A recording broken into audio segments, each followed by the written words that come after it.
dear. Have you ever walked out of a mall into a huge parking area and realized you'd forgotten where you parked your car? Ever gone mountain biking? What do you want to be when you grow up? What's the right tip? Have you called a plumber to your home lately? How superstitious are you? How much money would it take to make you spend a night in a cemetery? Would you display this as a trophy? Do you have a pet? Do you have a sweet tooth? Do you believe in the power of a curse? Have you had your hearing tested lately? Planning a trip soon? Can you remember the tallest man you've ever seen? Do you love to go a-wandering beneath a clear blue sky? Have you noticed what big stars real estate agents have become? Are you careful with your personal records? Does your computer ever seem to have a mind of its own? Have you ever visited a Chinatown section in a major city? Have you ever visited a flea market? Have you ever visited a truck stop? Did you ever have a job as a waiter? Have you noticed how many successful restaurants are theme-based these days? Have you ever had the desire to write your initials in wet cement?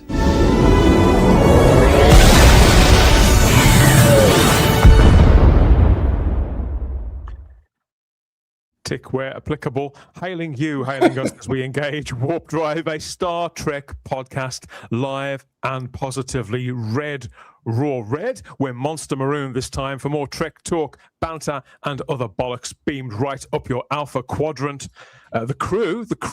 Well, I think I've checked it. Everybody has remained beamed in, despite the topic of conversation this time. No chickens here. Just a few more Muppets. We must be to be carrying on watching this show.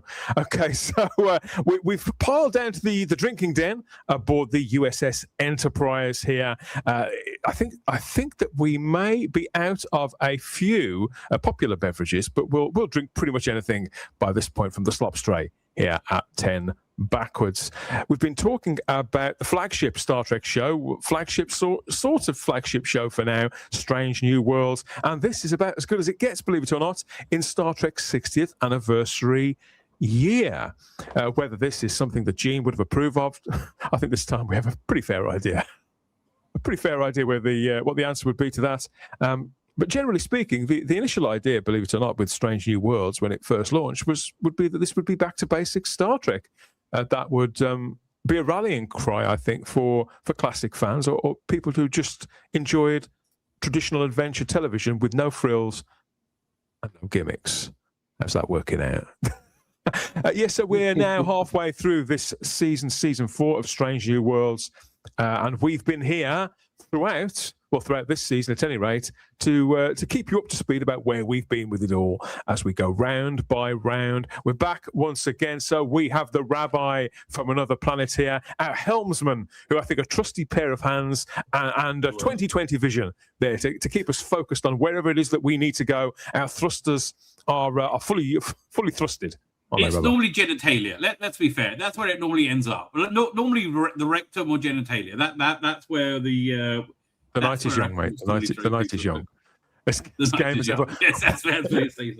We've got the RetroDoc Gary Akers in as well. Now we you're mixing your fandoms again. You're wearing Jerry Anderson about your person, but what is the top of your head? Which this was the back in the '86, the 20th anniversary of there you go. Trek. So it's a way of sort of channeling yourself back to a happier time. If you think, just touch that, you think, oh, it's okay. I still have 86. And we've got the mighty Bowlestrek, our mate Chris there. I'm thinking he's not had the best of weeks. By the look of the icon there, it's not going well for that. We're going to do our best to cheer you up, Chris. I know you've had a rough one, mate. You've all been warned. Thanks for joining us, and we have glad to be here. The self-admitted Muppet, Keith Isles, who seems to have been dragged back onto this show against his better judgment. It's good to have you back, Keith. Thank you. Thank you. Appreciate you having me. Do you remember we used to savour every trip aboard these various starships back in the day?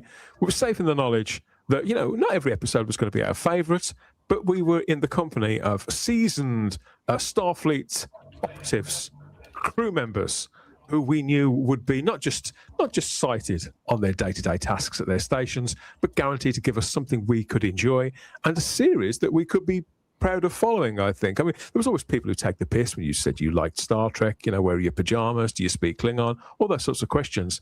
But that lessened for quite a long time, and it became somewhat accepted I'm not really sure what the public's perception of Star Trek is now in its 60th anniversary. I think it's probably best that we don't ask, quite frankly, and just hope that maybe by the time of its 65th, there might be something worth watching on, or a bit of dignity restored to the brand. You've heard us ramble a little, I know. We're trying not to bury the lead on this one because we know what everybody's here to talk about. Bear in mind that any time that I've mentioned this season that Strange New Worlds was coming back, what I've found is, Gary, that people were, is it the puppet episode yet? There's a puppet episode this season. Is it the puppet episode yet? That's all anybody wants to talk about. And I try to enjoy each season of any show I'm watching week on week for what it is, for what's being put before me at that time. But it's been very difficult this year with this, hasn't it? Well, now that, as you say, we've been looking forward to this for so long. Now that it's passed, what do we have in life to look forward to, Dan? I would like nothing. We've been furnished with the episode that we've all been waiting for. We are broadcasting this live to YouTube. So we have a live chat full of fellow crew members, long-suffering crew members, who are ready and more than willing to fly with their opinions too. So we'll pick on some of those as our conversation rolls on. And put your best foot forward, everybody, and we'll get to our destination in due course. Okay. I will say, Dan, if I could, sorry for interrupting before I forget this thought. I think the franchise missed a trick by not doing this puppet episode in Starfleet Academy.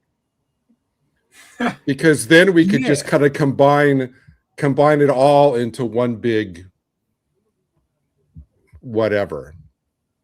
It's a scary thought, but most of the pain would have been over pretty quickly. Yes. Wouldn't it? Yeah, the more I think about it, the more I like that idea. Yeah. Seeing Sam as a puppet, there's nothing better. So much hope for Strange New Worlds when it first began, and we've spoken about this at length this year because I think most of us have had a backwards and forwards relationship with this show. And is it trying to be all things to all people? I don't know. I do know though that whatever it is delivering in the 60th anniversary year, it's not on target, is it? It's not on target at all. At least we still have the originals, but I try to maintain a sense of humor about whatever I'm watching, but even I have my limits. And I'm a big fan of the Muppets, of puppetry, of things that seek to please, that attempt as well to reach outside of the borders of a show like Star Trek, Keith, because it's true that it's one of those shows that has these dedicated fan bases, and we can be somewhat introspective, we can be rather entitled, and the further that Star Trek drifts away from being a mainstream show, just like several other, particularly one other, but several other big brands, the further it drifts away from being for the mainstream, the more troubled waters I believe it finds itself in. Yeah, no, I agree.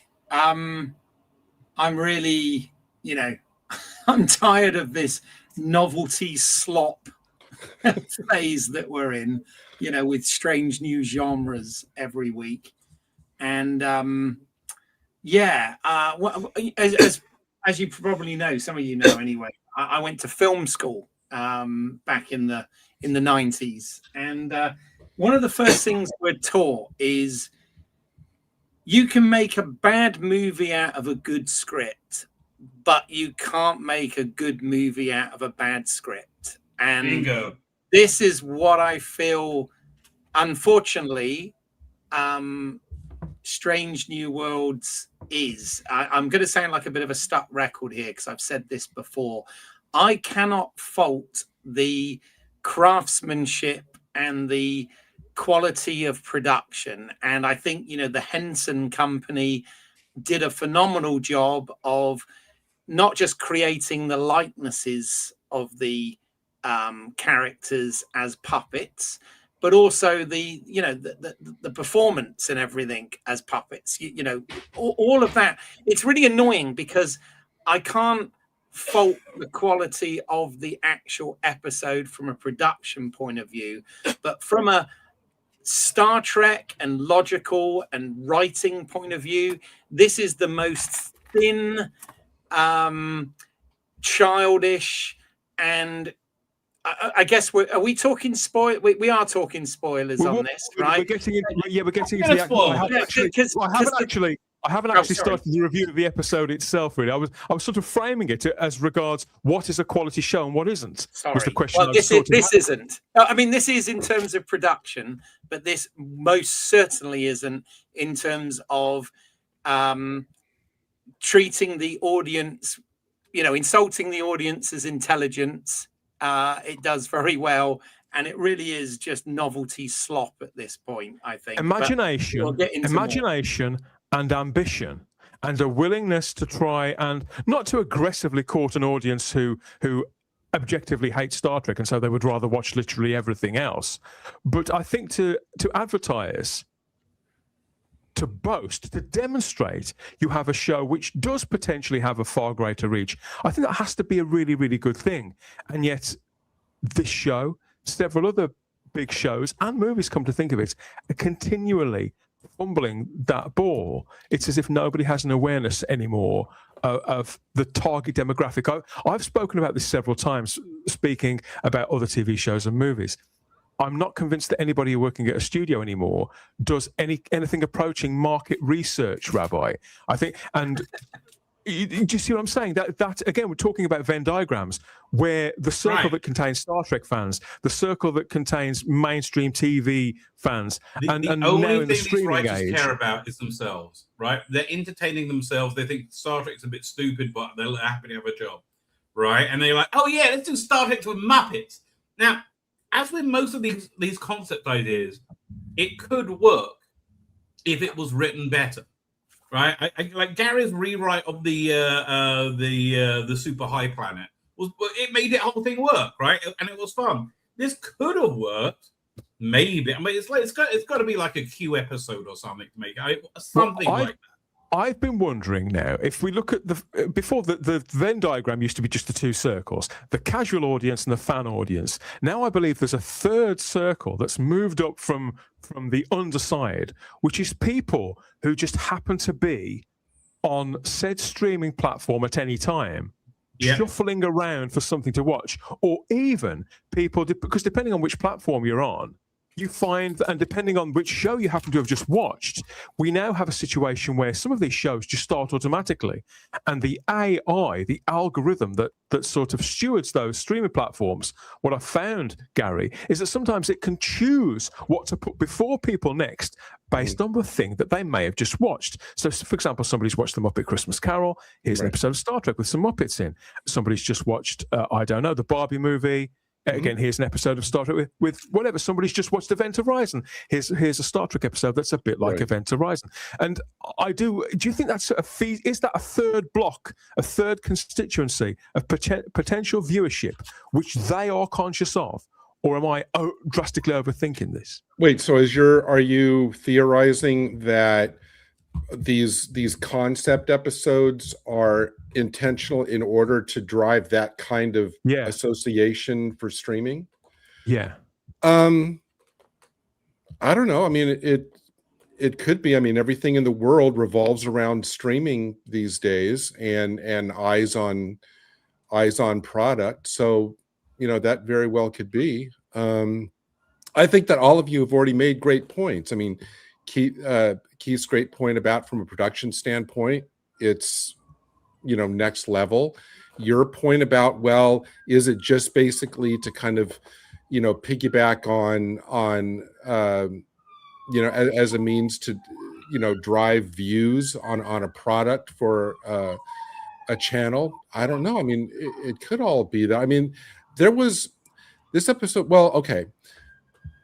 Are you still setting this up, or are we in the review part yet? No, we're going into the review in a moment. I'm trying to buy some time before Chris reappears. All right. Well, then one more thing I just want to put out there then is this kind of setup then is I already can kind of tell, because the way that YouTube and social media works these days, anytime anytime people sense kind of like blood in the water, obviously there's like a feeding frenzy of that Gary, week's it's thing. one thing for us to take the gloves off and talk about an episode of television, which, believe me, we are going to do. But how have we found ourselves here broadly? What is there any reasoning behind this that we can fall back on and think, okay, at least we understand now how something like this exists? Do you see what I'm saying? Because we know that television has changed. We know that the way that we interact with entertainment has changed. And is this a transitional phase? Because that third constituency of viewership, the people who are making the programs don't understand it. They can feel the ripples of it entering into the space. And obviously, the minute that people watch something, it counts as an extra view, and everybody's chasing views. And is all of the situation, the deepening creative hole that we're finding ourselves in as viewers and the people creating this, is just creating more disconnection, more misunderstanding, and disenfranchisement over a greater period of time. The more I think about this, I think there's something in this, and I think that any franchise that's sort of stayed around long enough to fight this out, to ride this curve, you could say, well, it's brave of creatives to take this on, but the problem is that the damage is being done to these franchises, and it's lasting damages, because all this experimentation, our brands, the IPs, can't be scrubbed of all of this, Keith. These are stains that do stick. Oh God, yeah. It's a turd stain that's stuck. All right. I mean, yeah. Everybody remembers, the shark episode of Happy Days, for example. And that was in the pre-internet age. That became legendary. And a great many shows had that. A great series of movies had that. Things that were, we all remember the Police Academy movies. You couldn't get more simple than that. But there came a point where, when Steve Guttenberg left, where it's like, okay, there's the dividing line when people start deserting the sinking ship. But on television, obviously, people are contracted potentially for years and years and years. So I think all of this stuff over the decades, obviously, it changes, because now we can voice dissatisfaction right away. Yeah. Back then we couldn't. But strangely enough, though, at one time we could voice our dissatisfaction right away with television before, and it wouldn't affect the following week, but you'd often find that there would be an effect 3 months down the line when we're talking about American shows, because the advertisers would pick up on dissatisfaction, people would get fired, shows would get cut, shows would get completely reinvented. But now, when you've got a year or more's worth of programs banked up well into post-production, sometimes completely finished, before the audience have even had a say, and we're sort of left thinking, where you get, obviously, I mean, I'm not going to name names, but obviously where you have like 1 or 2 seasons of a show that can be completely filmed before even the first episode, for whatever the motivation that is, the audience basically is no longer a participant in terms of the kind of creative give and take, where the creators put out something, the audience reacts to it, the creators then listen to and judge that reaction, and it may or may not affect then what they next produce. Now the audience, especially in the streaming age, has been reduced basically to just the level of a participant. They sit in a chair and they're sponges and they soak it up, and what they think doesn't really have an impact in the way it used to. Now it impacts it now these days in terms of, there's so many minutes, it didn't get enough minutes viewed, so that affects whether a streamer will renew it for another season or whatever. But back in the day, especially when shows, especially American shows, had 26, 24, 22 episodes, and before that as high as 30, that's an assembly line. And you could do something really bad or off format, but you got to keep going. That assembly line, that treadmill is not going to stop. You've got to keep pumping out the product. And eventually, as regards your example of the Happy Days thing, Dan, even when your premise is running out of steam or the actors are aging out or whatever, that assembly line is still going. You still got to pump out, X dozen episodes a year, and so you're going to get to things like Fonzie jumping the shark and everything, because that assembly line is merciless, and quality is usually the casualty of that kind of setup. Yeah, I just can't, because I think it's a reasonable question for people to look at not just this episode of Strange New Worlds this week, but at the whole thing. Looking back, people are going to be looking back right to the beginning at the moment because it's the 60th anniversary.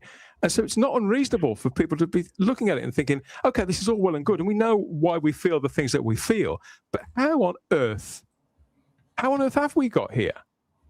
There must be some reasoning behind it, because as fun as it can be for us to let fire on these shows, on these massive cock-ups, and let the torpedoes fly, if we're just getting angry as a form of therapy, then it doesn't ultimately take us anywhere worth going, and nothing ever gets resolved. We're not going to get any answers from the people making the shows, but I just felt it's worth digging into. Well, okay, let's at the halfway mark in a season. I'm just putting this out there as a way, possibly as an additional consideration to what you're putting out, because it already seems to me, and I'm not just basing this just on what we've said on this show, but like the last few days since this episode dropped, I can already tell that this eventually, what the received wisdom will be like a week from now or a month from now or whatever, is that basically this is the epitome of bad Trek, or this is the first time where they've done like shockingly off format that we just literally can't recognize it. And I wonder, Dan, if this show had been around in the 60s and 70s and 80s, would we still be talking about this after we saw Janeway in Paris de-evolve into salamanders, or Troy turn into a fish, as the whole crew gets de-evolved? Or would we be having this conversation as the Enterprise sees Abraham Lincoln floating out there in space, or when Picard and them are reduced to kids on TNG? I mean, there's the space hippies, or anything like that. I'm just saying that, like, let's kind of like take everything into account here. Yeah, listen, there is room for silliness in Star Trek. There absolutely is. But you've got to get there through some kind of scientifically credible way, right? Or some way that the brain can go. It's not scientifically credible.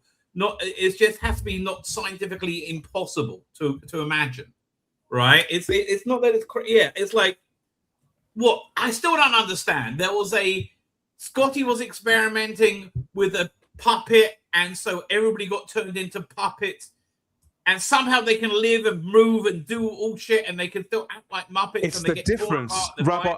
I was thinking about this week after I watched the episode of Strange New Worlds, and ever since, to tell you the truth, because looking at the reception to it, because we've got some things to put up on the view screen later on, the way in which various people have reacted, and I think that what you're pointing at, yourself and Gary, there is the kind of where I came to with it, is the dividing line between silly and stupid. Those two things aren't the same. Yeah. They're often bedfellows, but they're not the same. And where has one production? One is whimsical, like whimsy, right? Yeah. This is stupid. And again, just the tiniest turn of the dial, they could have made it work within Star Trek. But they just don't care, and they don't know their job. It's the bottom line.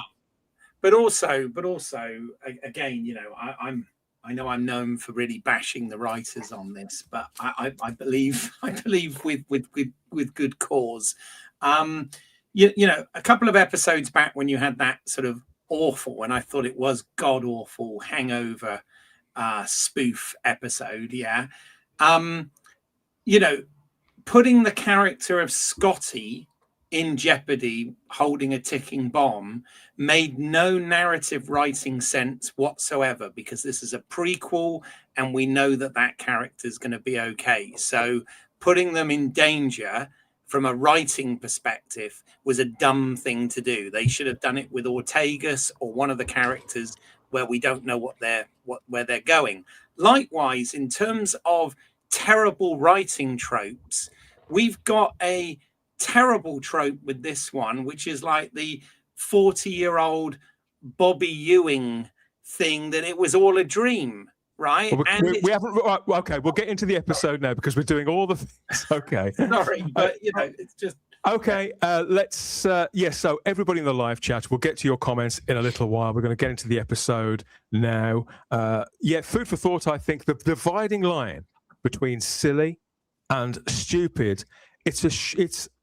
I think it's something that other shows have walked a lot more deftly because it was part of their brand. It was how they were set up.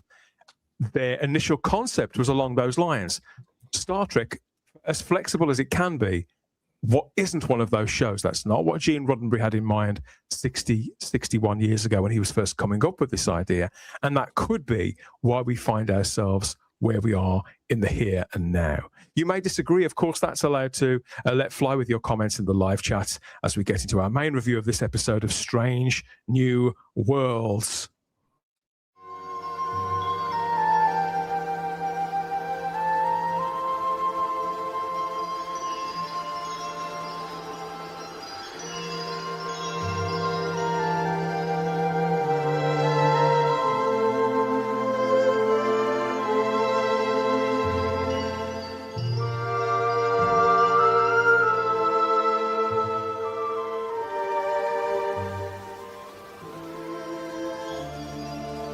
I need you to stop staring at me like that. A fourth season of Strange That's New not possible, Worlds. darling. I'm Denny Crane. A fourth season of Strange New Worlds. 10 episodes all in all. We're at the halfway mark here. At long last, this one, it's taking longer than previous runs to run its natural course. I, believe it or not, took up the option to subscribe to Paramount Plus based on the strength of the previous 3 seasons of this. Now I'm feeling rather silly. I have to admit. But there's another 5 left, so we'll go wherever we go. I really don't know what you see in seasons 2 or 3. Honestly, like I said, I mean, maybe we'll go back and look at them at greater length. But I didn't like season 2 when I first saw it. I decided I was going to watch all 3 before watching this 4th season. And although I was sort of dreading watching season 2 again, I did find it far more enjoyable the second time around. I'm really intrigued with that journey. Like that's some of the changes. So this is episode 5 of season 4, level 5, transporter accident. A transporter malfunction turns most of the crew into puppets whilst Spock fights to reclaim the Starship Enterprise. It's written by Henry Alonzo Myers and Dana Horgan, directed by Jordan Canning, and it lasts an incredible 56 minutes. It seemed like far longer. The anticipation, is anticipation the right word? The anticipation for this episode, not just in the last 4 or 5 weeks, has been high. I think they first showed us a picture of what they were doing well over a year ago, a teaser image that they thought would delight the casuals and the dedicated audience for this. And in all fairness, people pointed out the obvious. Oh, Angel did this before. Oh my God, they're really going there again with another gimmick. All of those things was true. But there were some people that were delighted by the idea. I do wonder, now that they've had the 12 months to think about it in between, and they've seen it just as we have, how they would respond to it. Because I think in some senses it's social media and the reactions that a lot of these episodes get by social media users who aren't necessarily viewers of this show. I think that drives them on to continue making more stupid decisions, Chris. Hi, everyone. How are we doing? So you may notice that I was gone for a while at the beginning of the stream. I think I'm actually manipulating the weather, or my mood is, because the second we went live, a storm of epic proportions and a torrential downpour started. So I went to check it out, which temporarily knocked out the power. So apparently the clouds above me know what kind of mood I'm in. So sorry, Dan. What was the question again? Well, I was speaking about how we've got here, and who is responsible for the situation that we find ourselves in, that this show, the hole that the show has dug for itself, whereby we're now this is more than a hole. Halfway through a season, whereby they've all been, to one degree or another, gimmick episodes. And as we've reviewed it week on week, I mean, we do try not to repeat ourselves on this show, but it's very, very difficult when we keep coming up against the same problem week on week on week. And obviously, the more gimmicks they employ to keep the show on air, the more we're going to notice it. And this has to be the culmination of it. I can't see how this Muppet Puppet episode, I can't see how they can top this in terms of gimmicks, Chris. Well, that look on Imposter Spock's face, you must have just watched the episode and said, oh dear. So this is more than just a hole.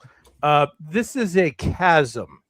So other shows have so-called jumped the shark before. Of course, it started with Fonzie and his jumping the shark episode, which is actually minor compared to what we've seen now. It seems to have been the part when the show peaked. We have had shows take bad turns before. Everybody remembers season 3 of Sliders when they did something similar to Star Trek, where they decided to rip everything off. Although actually that's better than this. Or the X-Files when David Duchovny quit and they decided to carry on the show for 2 seasons. Although I actually liked Agent Doggett, but that should have been an entirely different show. Buffy the Vampire Slayer, after they killed Buffy and then brought her back, that kind of went downhill. So you can point to any long-running show. You could even say ER after the last of the original cast left. It was still a good show, but it was never the same. So other shows have experienced these things before, and I've never seen anybody handle it this badly, where this season it's like they decided, okay, Star Trek is now a joke. And here's the part that boggles the mind in terms of how you run out of ideas this quickly. And I don't think I just think these people are idiots. But if we're going with that, Strange New Worlds is only going to be 46 episodes in total. The original series and all the other series, that brings us to roughly the middle of season 2 in terms of episode count. The landscape of Star Trek, as I said last week, is the universe. There is no shortage of stories unless you have complete idiots running the thing. And a lot of people have disagreed with me on this, and especially when I look at some of my comments. I've kind of got 2 sort of wars going on in my comment section. Okay. Yesterday's video. I don't read the comments that often, but I apparently also blew up somebody. Because you have gone quite public with this, haven't you? You know, you don't make as many videos as you used to, but when you make them, they're a lot more. They're You're very not shy and retiring and targeted. Yeah. I don't make videos anymore unless it's something that I really want to make a video about. I don't do what other people do, which look for topics to yell about. If something makes me really mad, like I had a couple discussions with our friend Millie earlier this year, how does it get to this point? Well, it starts at the top, in the infinite wisdom of at that point the CBS section of Paramount Viacom. This is the show has been kind of bounced around like the franchise has sort of been bounced around in between Paramount like a flaming bag of poop. But the problem is, you picked the worst possible person to run this. He wasn't even the main driver in Star Trek 2009. That was Roberto Orci, his former writing partner, who wrote that, which it's not Star Trek, but it's a good show. Or it was an okay movie. And Mr. Abrams, who he's fine when directing, if you don't mind lens flare, but just please don't let that man write anything ever again. God help us. So there are so many talented people. Look at the fanfic that we've had over years. You have so many talented people out there. You have so many obsessive Star Trek fans, people that would have loved to have worked on this show. You could have hired the Star Trek Continue staff that were making great stories for free. This is what happens when you promote idiots, incompetent people. There's also a lot of DEI behind the scenes with this. The problem now is not woke. The problem is that the show has become complete trash. There is no excuse when you have 10 episodes to give us the shit that we've gotten over the past 5 weeks. We had dinosaurs, Jurassic Park. Let's kill the dinosaurs. That's plausible. Then we have let's rip off Event Horizon. Then we have Dude, Where's My Car? Which up until this week, I would say was the second worst episode. It's now the third. Then you have that film noir thing that we watched last week. And then we get to this. This is what happens when you fundamentally don't understand what a show's about. Star Trek. It's more a level 5 fighting think? Yeah. Well, again, looking at the title, Level 5 Transporter Accident. It's a Level 5 something. Like they've latched on because right from the original series, I can't think of a single Star Trek show that hasn't had an episode where something goes wrong with a transporter and something bizarre happens, chaos, pandemonium, distress ensues. That is a Star Trek staple, if you like. And so you think, well, what's your problem? This has happened before. But I think the difference is that the current generation of writers seem to be using that almost as a kind of a magic door, a kind of Narnia-like wardrobe, that they can employ this as a device to make anything happen, literally anything fantastical that they want to happen, either because they want to work with such and such a person or character or franchise, or simply because they're bored with actually writing Star Trek, or they've realized they cannot write Star Trek because they don't have the skill set, they don't have the tools, and so therefore, well, this way I can sort of write the Muppet Show instead, and that's where I feel we've got with this. I have plenty to say about the episode itself, but obviously the fact that this exists in and of itself, when let's be honest, it shouldn't. Doing a Star Trek riff on doing a Star Trek riff on Event Horizon, it's perfectly reasonable. Lots of people who will have watched this season probably won't have seen Event Horizon, in which case they may be moved, Keith, to go and seek that film out. If somebody says that episode was a bit like Event Horizon, you probably like that, they may go and find that film on streaming. Right. Well, I think the Star Trek can be a gateway to other things, but that's not what's happening. That's not what's happening here. This isn't anything that's expanding and including more people. This is closing something down. This is creatively treading water, and people huffing their own farts, I believe. Yeah, oh no, very much so. And I mean, yeah, you know, if it opens up other things for other people, then that's actually a good thing. But yeah, here it's more just embarrassment. But this is something really nerdy that doesn't really matter, I suppose. But again, I wish the writers would spend more time checking this sort of stuff out. As you know, I'm a big fan and a big proponent of Star Trek Enterprise. I know that's got its haters as well, but I was always a big fan of it, right? I am as well. Good. Well, there was an episode. This is what gets me right. Enterprise takes place more than 100 years before this episode, right? And there was an episode of that called Dalius, right? Dalius. And it guest starred Bill Cobbs playing a character called Dr. Emery Erickson, who was apparently the creator of the transporter. Okay, the creator of the transporter, and it's a episode about how the sort of transporter became what's the word I'm looking for? Ubiquitous within the Star Trek universe. And in that, and again, I hate to be really geeky, but in that, they say, Trip Tucker actually says it, that the furthest transport anybody has done is 40,000 kilometers, right? In this episode, Scotty says the furthest we can transport is 27,000 kilometers, and that's why he's going to use his puppet to try and break that record. And I'm like, Nobody's done their research. I wish they'd do some effing research. You know what I mean? It's there in canon. It's totally there. Yeah, It's but just they don't care. I mean, they Yeah. just don't care.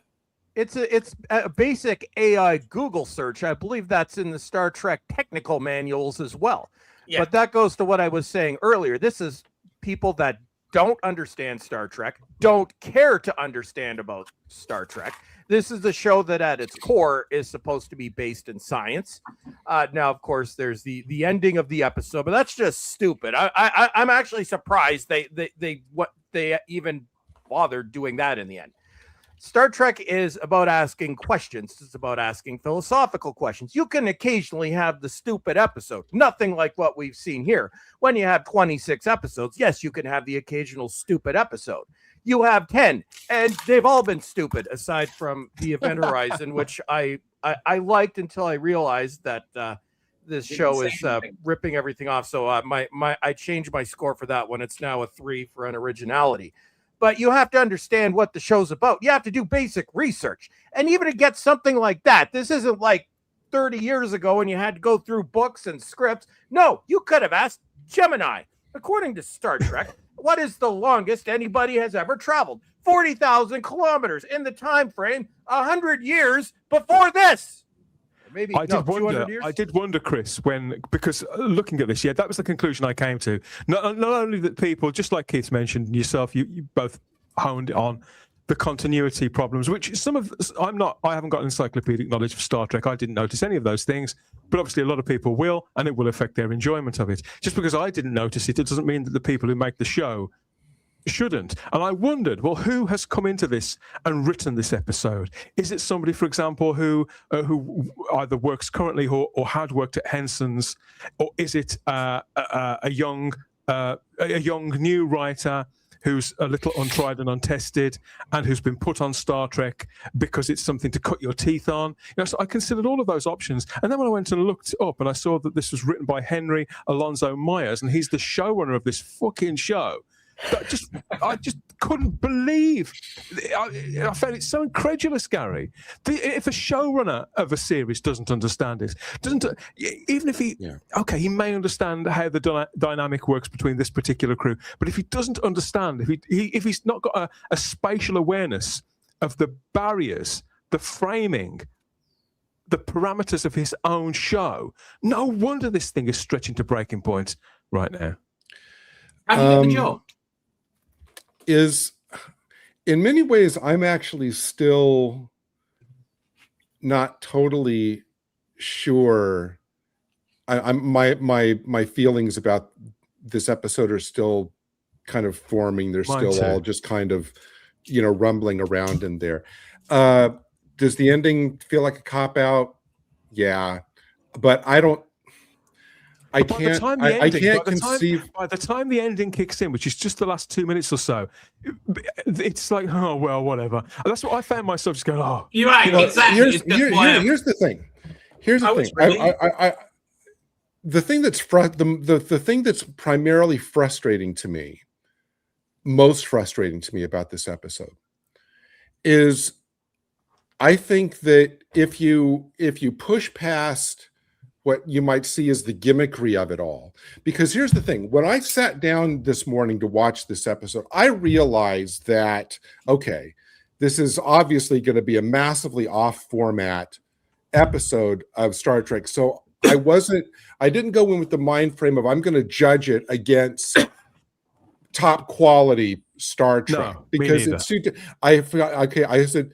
I just have to watch it, accept it for what they're putting out there, and then almost kind of like rate it in a bubble. It's like how successful, right? How successful are they at accomplishing whatever it is they're trying to do in this particular episode? And it seemed, but that's where my frustration is, Dan, because I think that honestly, I think that there are.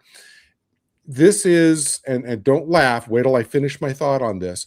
I actually think that they were trying to make this a very important development of Spock's journey from his working through his duality of being human. He's now embracing logic. He's now still wrestling with, what do I need to do to? I'm leaning toward embracing toward gentle arc in the background of this whole season. Now you've mentioned it. Yeah, I'm journeying toward embracing logic, but I still have questions. So he calls to Pring. I still have questions and exercises. I need you to work with me or give me your perspective, because I'm getting there. I'm not trying to abandon my human side, but it feels like embracing logic is what I should be doing. But I'm still on that journey. I have questions. So he calls her. All that makes monumental sense to me, because as you just said, that seems to be one of the kind of soft arcs of not only of this season, but the whole series. Yeah. So, and it seems with what, pushing past the kind of what they intended as the comedic aspects of this episode, where he gets to at the end is, it seems like, okay, he's kind of reaching some like personal breakthroughs in terms of how comfortable he is with embracing logic as his, way to be and all of that. And so there's a lot of meaningful stuff I think that they're trying to put onto Spock in this season and in this episode in particular. But the fact that why they chose to do that kind of really important stuff, not only necessarily in such a broad episode as this, but then to seemingly undercut it at the end by saying it was all a dream.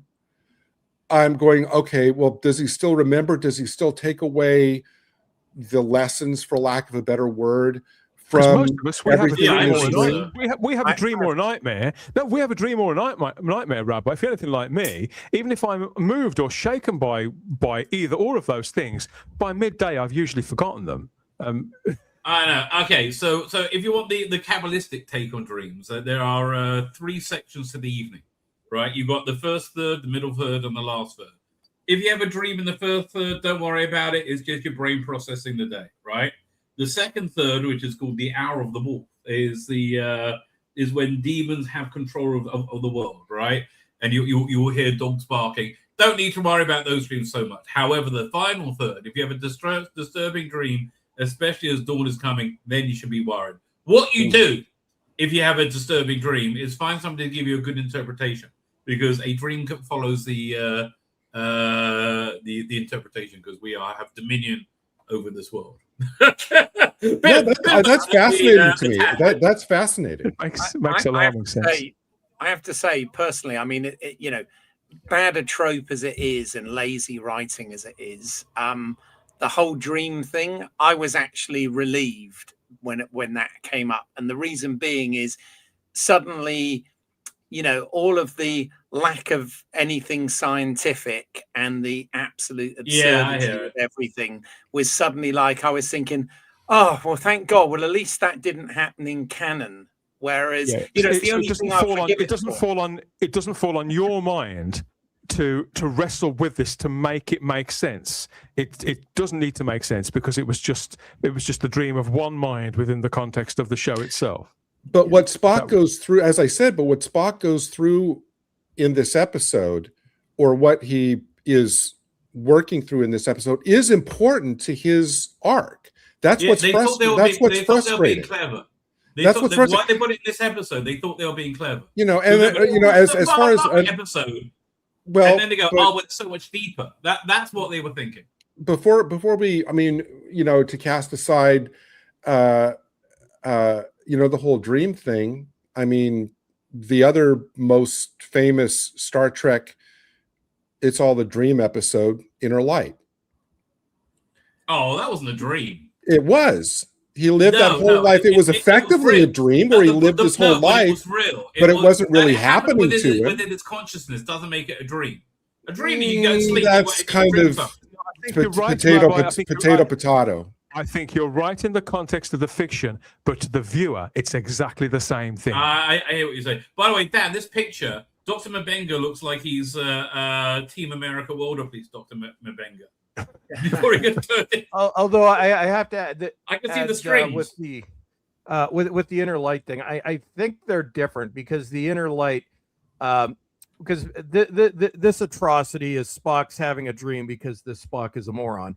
But the inner light, that episode was basically 30 years of memories were implanted into Picard's brain, and from the perspective of his brain, it wasn't really a dream. He actually lived those. I'm not a brain science person, but I think from his perspective, he, as the brain was processing the information in the way that, fundamentally changed the character after that episode. And he did. He played him differently after that. It's a brill. I think it's one of the best things Star Trek ever did. Yes. Yeah. One thing they did get right with this episode, they finally got a physical representation that matches Pelia's voice.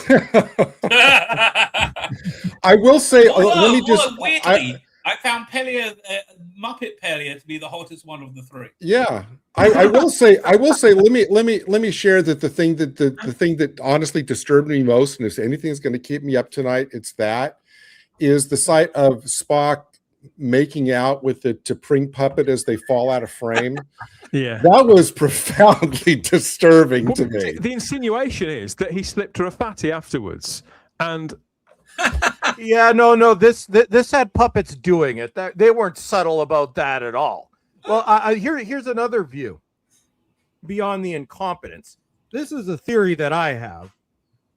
So I think when they shot these 2 seasons back to back, by that point, I think they knew Star Trek was done. I think they knew modern Trek had been rejected by the fans, even though we didn't dislike Strange New Worlds on any level similar to Discovery or season 1 and 2 of Picard. This is what I'm starting to think when I see this episode, where they knew they were done. They were pissed off that this version of Trek this past decade has never been accepted. And I think they're like a bunch of kids destroying their toys, which makes so much sense when you look at what we've had this season.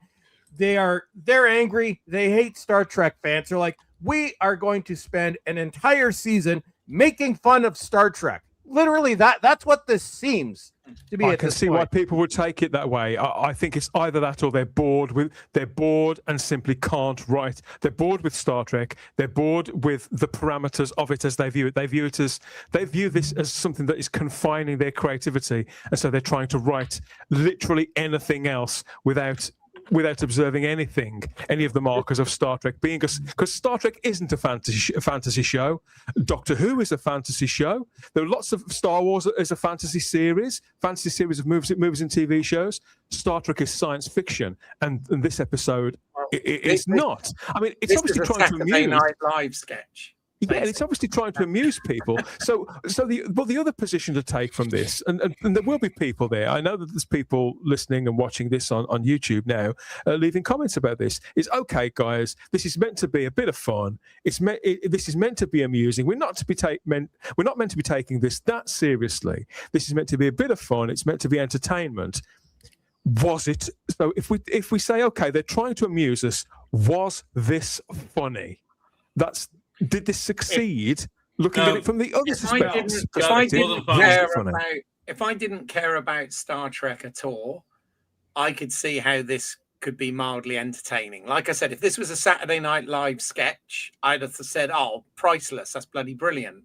But it's not. It's an episode. It's one of 10 episodes we've got in this season, and it's like, seriously, are we really that out of ideas that we have and Keith, again, not wishing to repeat, and again, not wishing to repeat myself over and over again.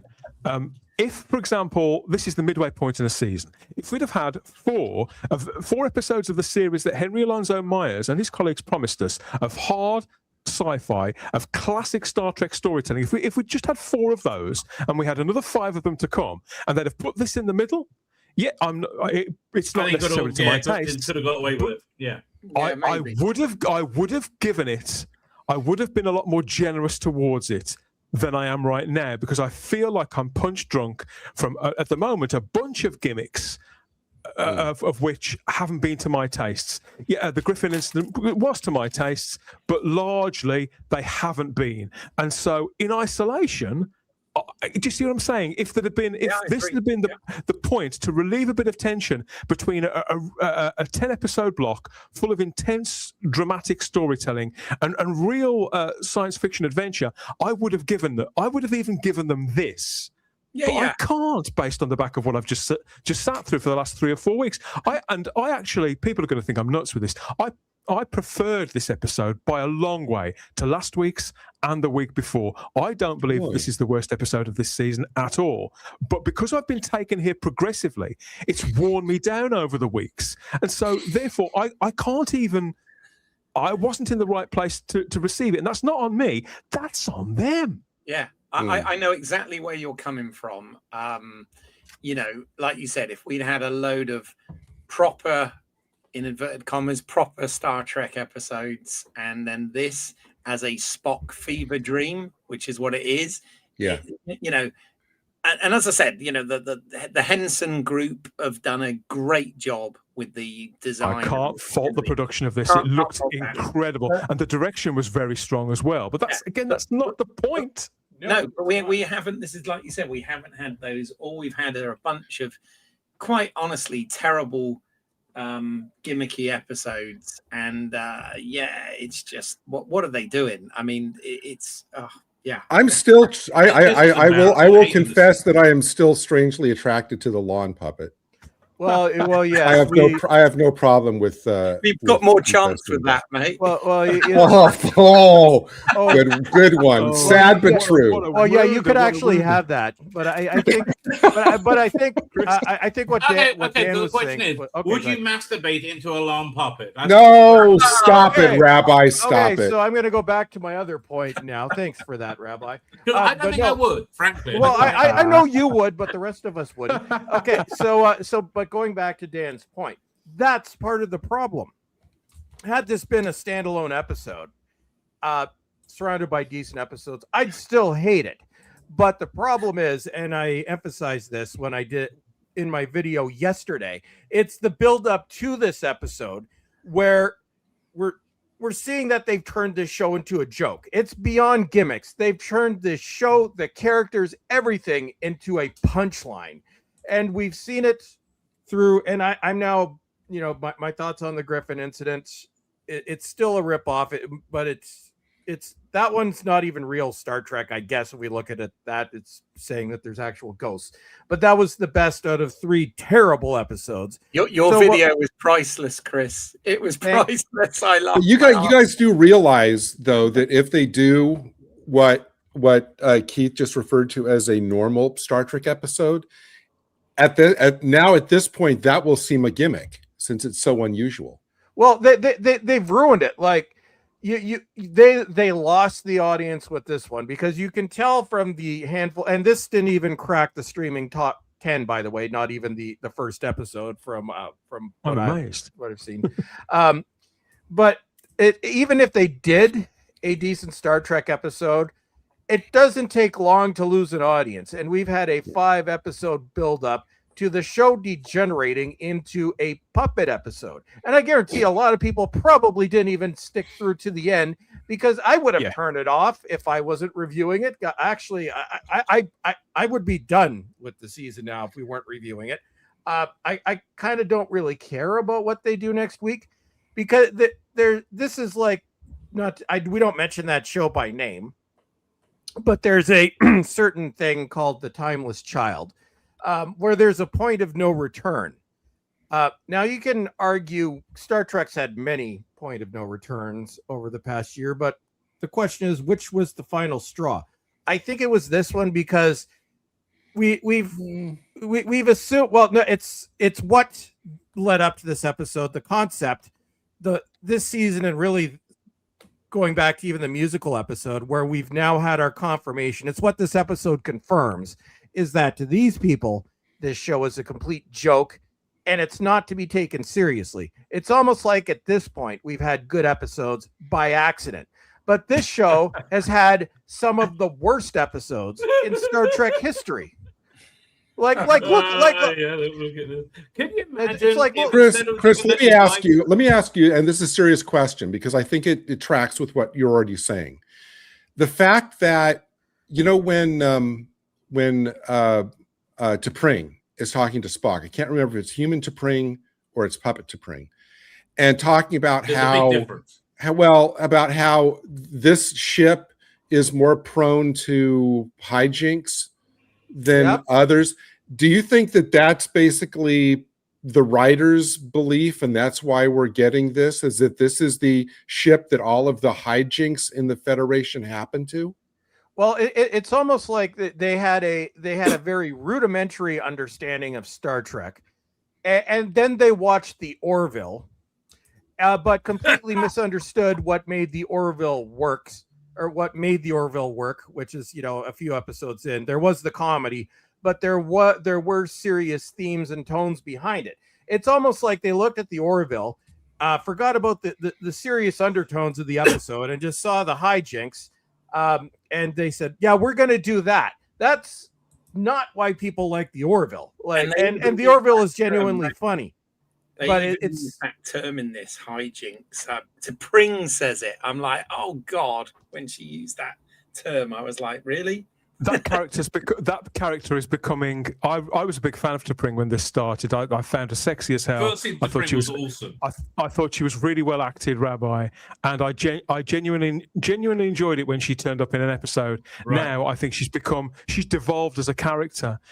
Rabbi, what's your take on this episode? I think you've kept remarkably still tongued. I've been an innocent bystander for most of it. Everybody said everything that that I think. It is again beautifully made, right? A ridiculous script by people who they just don't give a shit.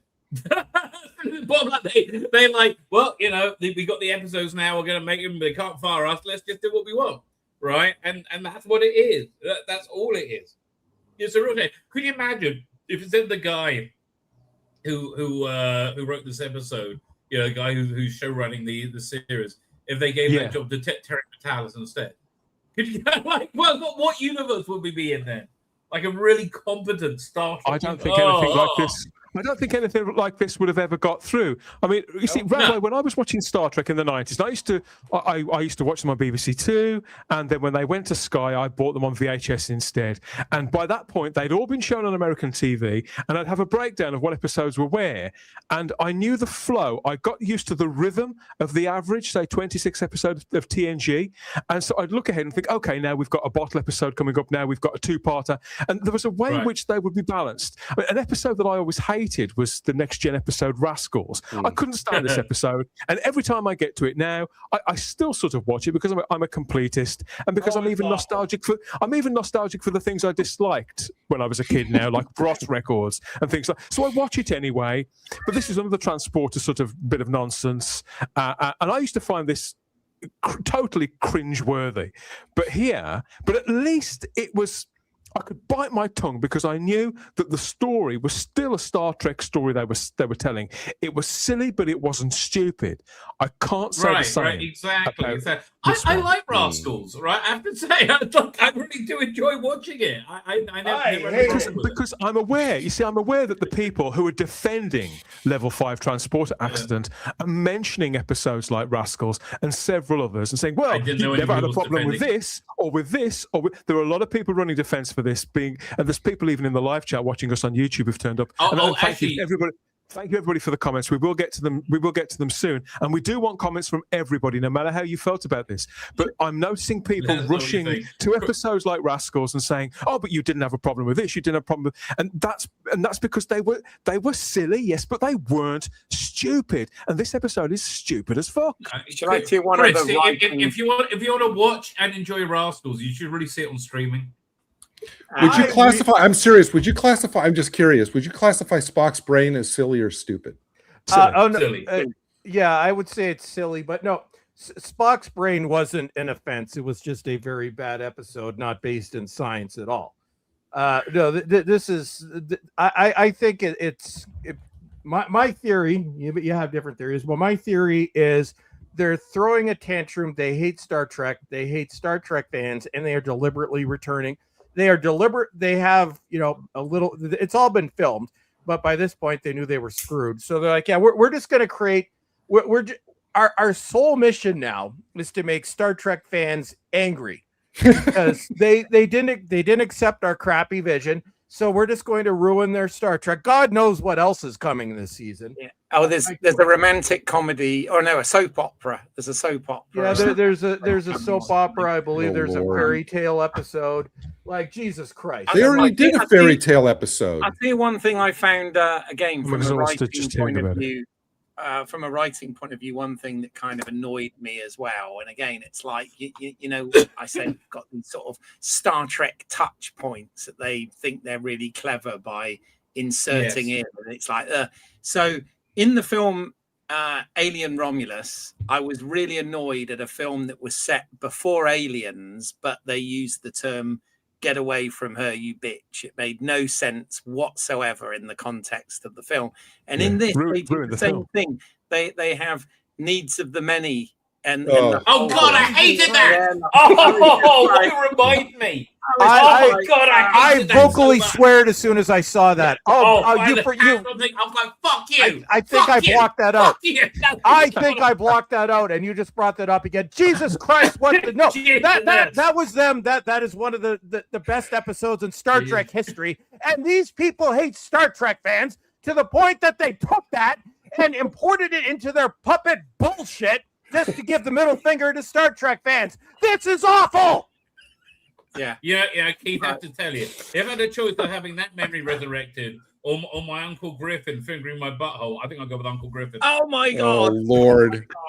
You know what? At one point, I started, again, I think toward the end of the episode where my attention was kind of drifting, and I started, like, thinking about, heaven help me, like, the logic of what I was seeing them doing as puppets. And I thought, okay, wait a minute. For example, and again, I think Rabbi made a comment earlier on that if it had been better written, more sharply written, they could have had the concept, but done it better. But because at one point when Lon and Una are in the hall, right, and they run up to the pirates and we're going, take that, and they're punching them, and the pirates aren't reacting at all.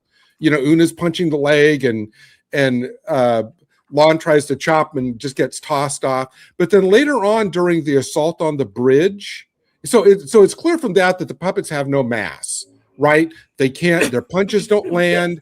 They can be tossed around, thrown around, picked up. The captain picks up Pike and drops him. That's fine. But then, heaven help me that I'm noticing this, but then later on during the battle on the bridge, it's Chapel and one of the other puppets, Una, are holding on to one of the pirate's legs, and he can't walk because, you remember that? Because they're trying to drag him. And I'm like, wait a minute. We've already established they have no mass. So why is this guy having trouble walking with just these two massless puppets grabbing his leg? All of a sudden, they're human weight and dragging him down. Idiots. Well, right, Chris. That's what I'm saying. It's like there was really any consistency. I wish they'd done more with the concept of, again, this requires kind of more clever writing, with their reactions to being puppets. Like, oh, I can't close my eyes, or I can't see over, or I can't see over the console. Puppets can close their eyes. I can't. Well, these ones couldn't. The physical rules are there. These ones couldn't, though.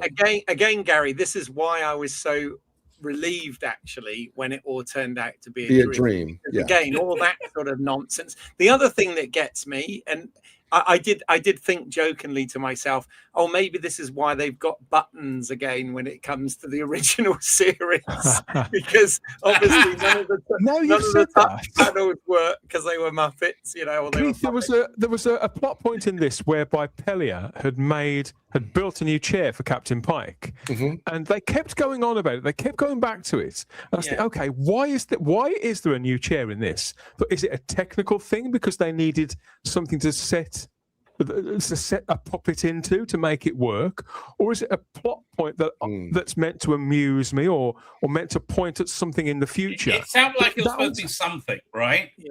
Yeah, Like most things, it wasn't really thought through, was it? Like most things. I did chuckle when Pike is like trying to punch his, the armchair and then swipe it and nothing's working. I did laugh at that. Here's the other thing that made, again, the fundamental thing that made no sense before we find out it's all a dream and puppets don't make sense anyway. But they couldn't obviously use any of the controls, but we've already established that most of the computers and stuff on the Enterprise are voice activated. So why couldn't they have just talked to the controls, and stuff like that? Well, Pelia does say that Pelia does say that's disabled, doesn't she? I think they were trying to cover themselves. Oh, okay. I did laugh. I did chuckle when we had a shot in one of the corridors whereby a figure in a large coat steps out into the corridor in front of whatever Orion pilot it was. I and it was 3 of the Muppets stood on top of one another. But that's a classic Muppet gag. Yeah. It's a classic sort of Hanna-Barbera style gag. Yeah. And I appreciated that. But that was the only part of it that raised a genuine smile with me. And I thought there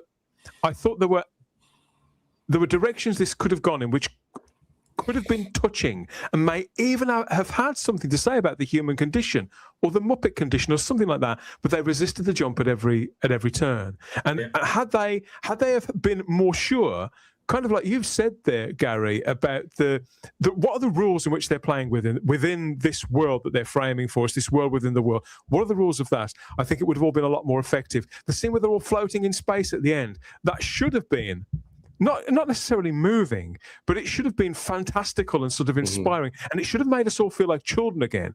In the end, it made me want to go and empty my bowels, and I don't think that was the intention. And I thought, have I lost sight of my inner child? Why am I not responding to this? I think, well, it is on them, because a show like this should reward your repeated viewing every single week. They know we're on a journey with them. We've just watched this, we've watched that gimmick, then another gimmick, then this gimmick. It's not my fault I'm feeling the things that I'm feeling or not feeling the things that they want me to. It's entirely on them. We haven't even talked about the Orions. What did you guys think about the Orions? Shit. Okay, so I have a question about the Orions, right? Because I know where this is going. Could have been anybody. Could have been literally anybody. It could be, but okay. How come the Orion females are dominant, but they're also Orion slave girls? Somebody explain this to me. I did wrestle with that for about 30 seconds. Directions culturally. That was from Enterprise, wasn't it, Keith? Yeah. I decided that they don't give a shit, so why should I? That was the conclusion that I came to. Okay, fine. Because they actually made a point of it being like a matriarchal society in this episode. Remember, they said, "Oh, I don't like to think. I just like to be told what to do." Again, it was a dream, so it doesn't matter. Oh yeah, okay. Nothing matters. You on all of this, it doesn't matter. Has anybody got anything positive to say about this? As I say, I mean, Kirk wasn't in it. Kirk wasn't in it. No, that's a good point. Yeah. Neither was the sexy new Vulcan. She wasn't in it. Oh, that's a shame. It's not the longest episode they've made, so it could have been worse. It could have been over an hour. It was in color. It was in color. So I can't fault this technically. I do some of the jokes. They're not really jokes, are they? But some of the Muppetisms, the way that the characters move, where they shake their arms in a particular way, it's always nice seeing that stuff again. But given the choice, I'd rather them go away and make a new Muppet movie like that one they did with Amy Adams. That was brilliant. I'd rather go and do something like that than turn up as stooges to prop up a failing show like Star Trek: Strange New Worlds. I wish I'd got more. I wish I'd got more. It's just not. It's just not good, is it? One other thought. Again, I'm going to be a total sad geek fanboy here. It's clear to me now that these episodes are taking place out of order. I said last week that there were a couple of indications, if you're watching all these in order, that the Event Horizon episode they filmed later and just decided to drop it in early, and there were a couple of and this episode confirmed that for me, because it's clear from the dialogue between Lon and Spock that Event Horizon episode happened just before this, because Spock says, we haven't talked about what happened on that ship yet. So clearly, I think that chronologically, I think that Event Horizon episode was meant to happen just before this. And last week with the black and white episode,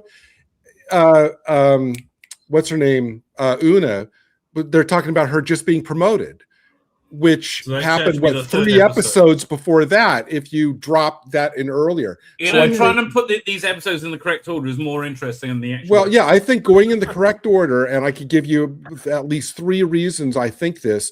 I think that the Event Horizon one should have takes place right before this one. What I didn't understand, what I noticed was that I can understand why the regular cast were overacting and playing it up when they were voicing their Muppet versions. What I didn't understand is why they were overacting, playing the same roles as themselves. They don't usually play the characters like that, so why did they do it this week? They said it's a fun episode, just have fun. Yeah, it doesn't matter. That's exactly what happened.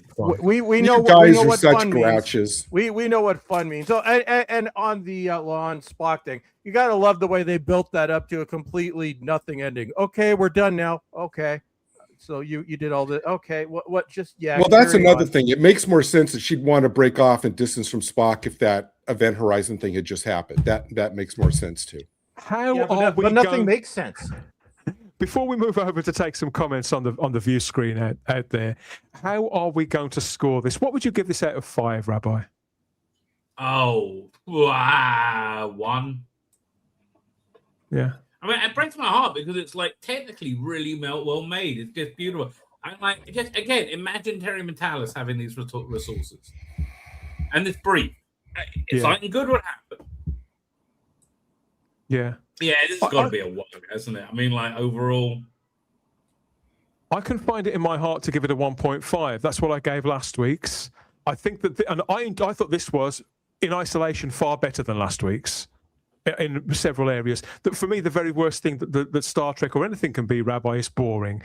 And I found last week's incredible. No, this wasn't boring. I agree with you. I found last week's very boring. So for me, they're about level. I put this a 1.5. You're at a 1. Gary, where would you score this out of 5?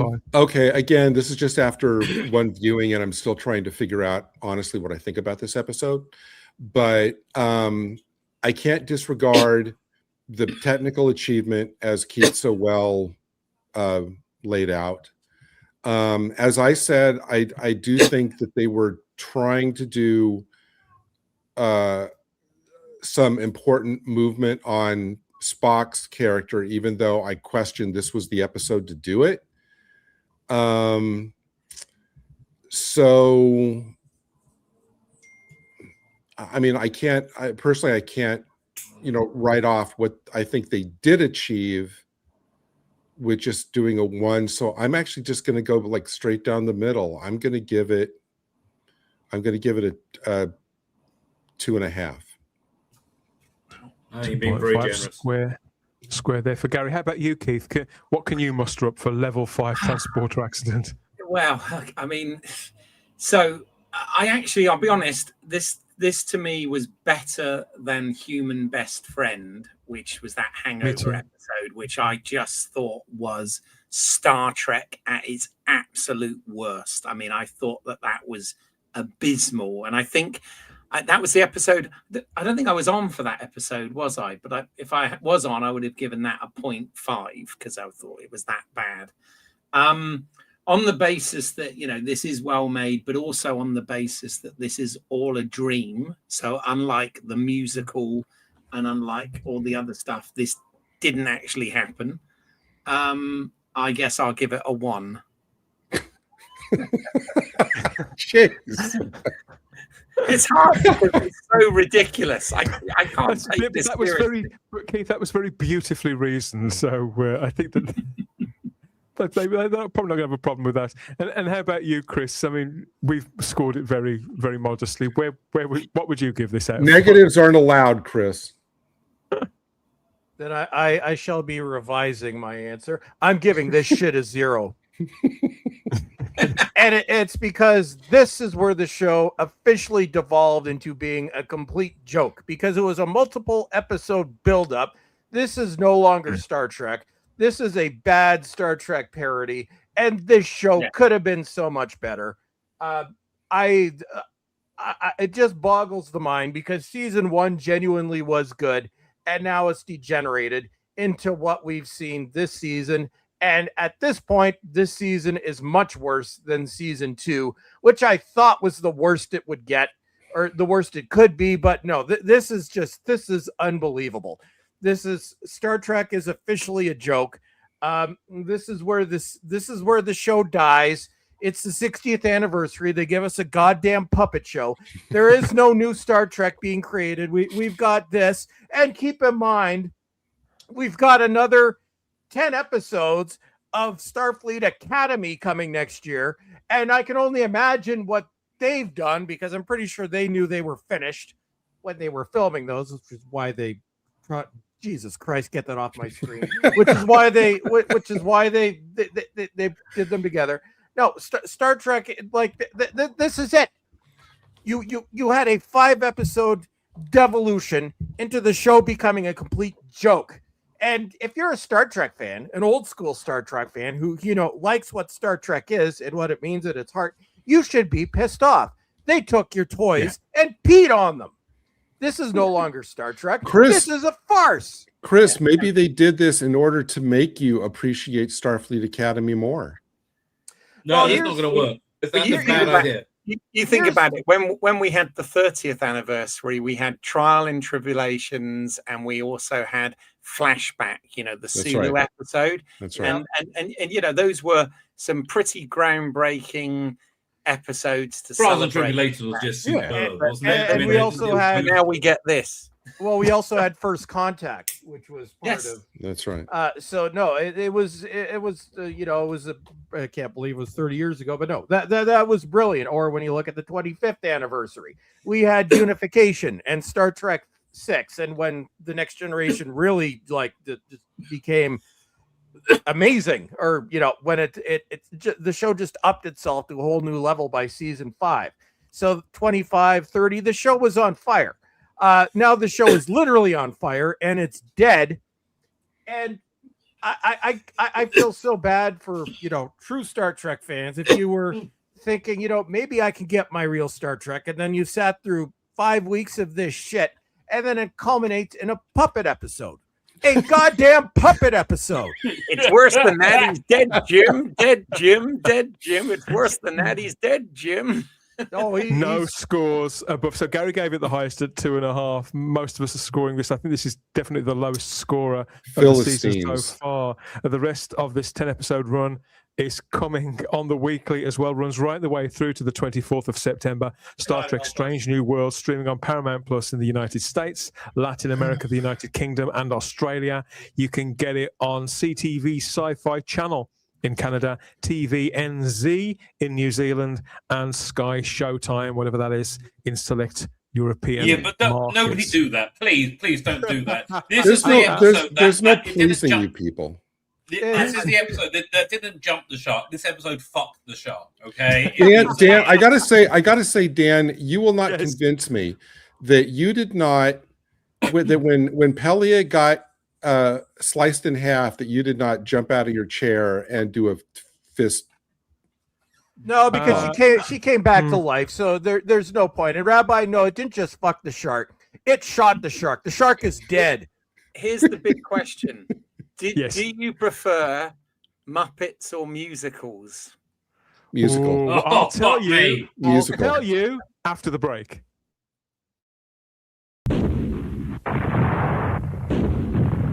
Meteorite storm. Scotty, beam us up. Scotty! Don't worry, Captain. It's only a shower. I don't need a brolly, you wally. Beam us up. Captain, I haven't got the power. Try, man, try. Power, more power. Man's power, man.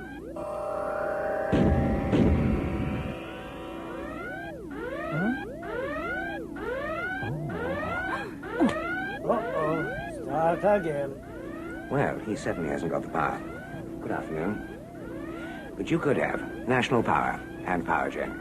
To register for a prospectus in the generating company's share offers, call 0272 272 272.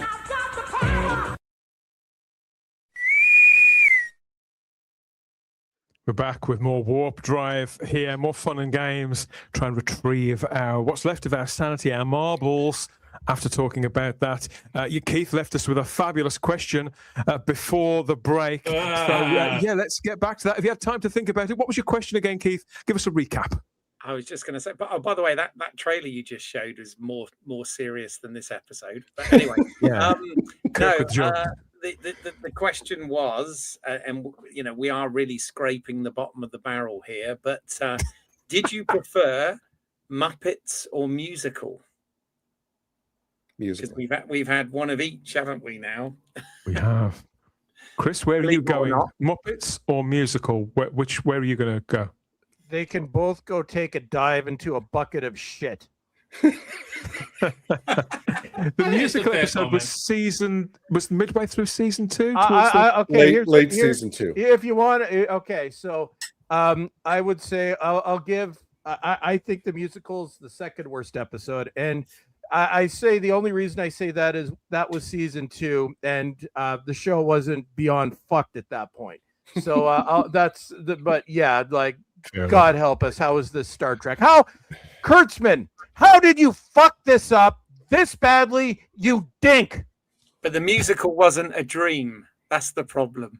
That actually happened. Let me ask you guys a serious question. What is more what feels more offensive to you?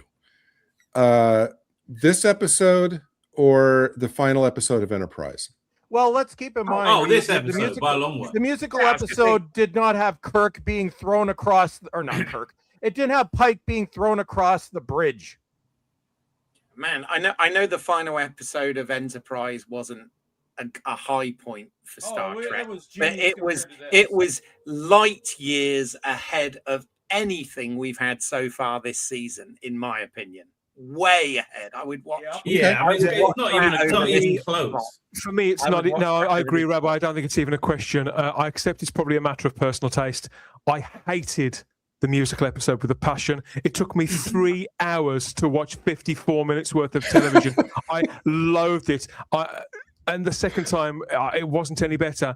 I really seriously hated it. You watched that twice? Good Lord, man. I thought, well, I might be wrong. Maybe I was in a bad mood the first time. I have a solution. This was better. This was. I believe this was better than the musical episode, but I accept it's the difference. It's the difference between shit and shite. No, I have an episode for a solution for you. My son and his wife was just on a lengthy trip to the Far East. Right, they're in Thailand. So on my YouTube stream, I just got this deluge of like walking tours of all where the prostitutes are in Thailand, right? Yes. So my recommendation is to watch an episode like as painful as the musical one. You go there, and for about $1,000, right, which is about $30 as far as I googled, they will distract you while you watch the episode. There you go. There's a strategy, a way of making your way through. There you go. Found our way in the ready room after all. So we've left them to restock 10 backward. We drank them dry trying to get through that review of the episode. But this is the point in our discussion where we connect with you over in the live chat. People have been listening to this, listening and watching over on YouTube. We've let her handle that, the incredibly sexy Lieutenant Uhura there, or Cadet Ensign in Uhura, as she was at this point.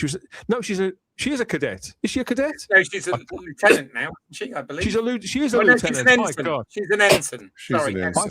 I forget who's been promoted and who hasn't. But I'm too busy checking out the jugs. I think that's in my defence. So she's been handling all of this. We've got several messages from people to put up on the live chat. Their comments on our review of Level 5 Transporter Accident. Let's see what they've got to say. First in was a Farsight. Do we have a shit-ometer? No, and now I feel stupid for not bringing one, Rabbi. I feel like I've let everybody down on this. I have one built in, frankly. And And it's actually, the shit armor is actually named such because it's the amount your rectum dilates as you're watching something really, really bad. Right. So I was on full dilation on this one, right? I had a turtle head poking out for most of it. I was stupefied to not be able to go to the bathroom. But this rated high on the shit armor. Lance Uppercut says, I think we can safely say, Rabbi, Spock's brain is now no longer the worst Star Trek episode ever. I don't think it's been the worst Star Trek episode ever for about 9 years. We now have a new winner, seen nothing but disdain and loathing all over the socials for this. I mean, I've seen people defending it. I have.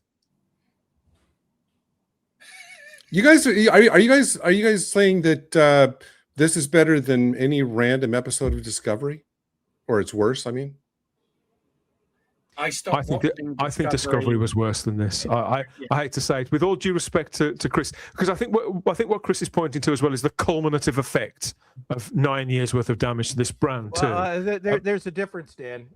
Nobody ever had any hope for Discovery beyond that first episode. I think as soon as Michael Burnham opened her mouth, you realized what they were for.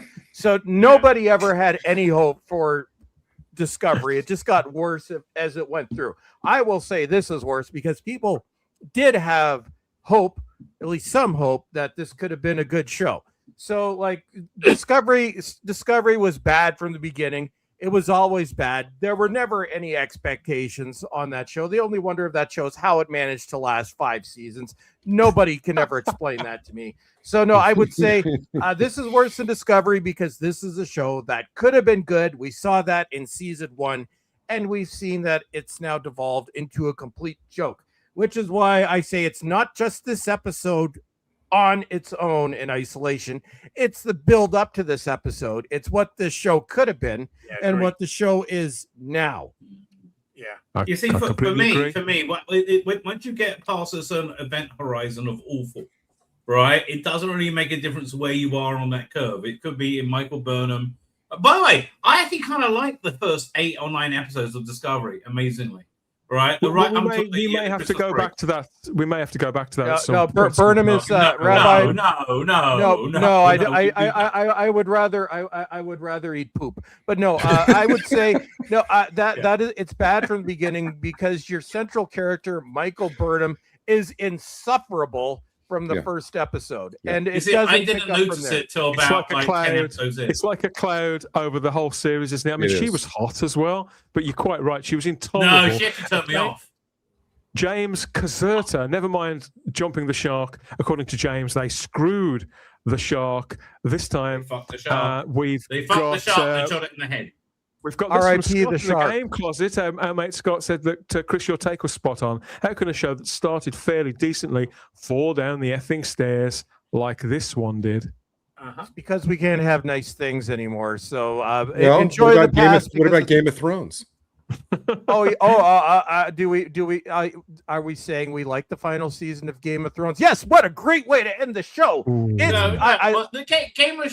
of Thrones jumped back from the shark. I have to say, was it House of Dragon I've enjoyed, and Night the 17th. Different show, though. It's the franchise, not the show, isn't it? It's good, different. Yeah, the franchise has absolutely jumped back. It's not where it was beforehand, right? But it's not like, the twisted mass of devastation that it was after the last season. It has come back, but Rabbi, here's the thing. Both those shows are still fairly early in their runs. I fully expect both of them. No, House of Dragons is 3/4 of the way through. It's got one more season to go. Let's take some more. There's one season for it to devolve. They're gonna do a Game of Thrones puppet episode. Just imagine that. And Night of the 17th was really excellent. I have to say, it was one of the best things on this year. Lucy, I just want to take some more comments because people have been waiting a while. Lucy says, if you want to have a Star Trek comedy episode, you need to have Star Trek first. Yes, not having a grasp of Star Trek, Keith, that is something that we've all said. Yeah, no, this comment is absolutely hits the nail on the head. That's the problem. We haven't had any Star Trek this season. All we've had is strange new gimmicks. That's all we've had. been Power terrible. Ranger Donnie says this week's Strange New Worlds was worse than the first 2 episodes of the new Ninja Kids Power Rangers web series, yet the recent was better than this week's Strange New Worlds. Donnie, that sentence doesn't make any sense whatsoever. At least the pubs are open wherever you are. Enjoy. And Strange New Worlds is on its way to become Lower Decks, says Lucy. And you're right, Lucy. I do think that I don't think it's any coincidence. Let's put it this way: that this show has devolved as soon as Lower Decks has left the air. It's as if they think, "Oh, we need a show where we can take the piss out of the franchise that we are the stewards of," and that this is the kind of story that it would have been perfectly fine to do in animation or anywhere else. Instead, they're doing it here. It's the wrong, because of what I talked about last week. Lower Decks was set up to be bizarre, to be animated, obviously literally animated, and to be fun. This show is the show surprised they that haven't done like sold. a animated series episode yet. Give it time. Well, they did the Lower Decks crossover, didn't they? I thought that was terrible as well, but a different kind of terrible. It was just Actually, Dan, I just came up with the perfect way to describe what these final seasons are. I'm going to call this an Amber Heard. So if you remember, Amber Heard left a little present on Johnny Depp's bed for him to discover later after she had left. So this is the little, because they are done. These shows are done and finished. So basically what they did was they pooped on the bed, and they're long gone now, and we get to discover the poop on the bed. That's what this is. They've Amber Heard in Star Trek. Like doing it.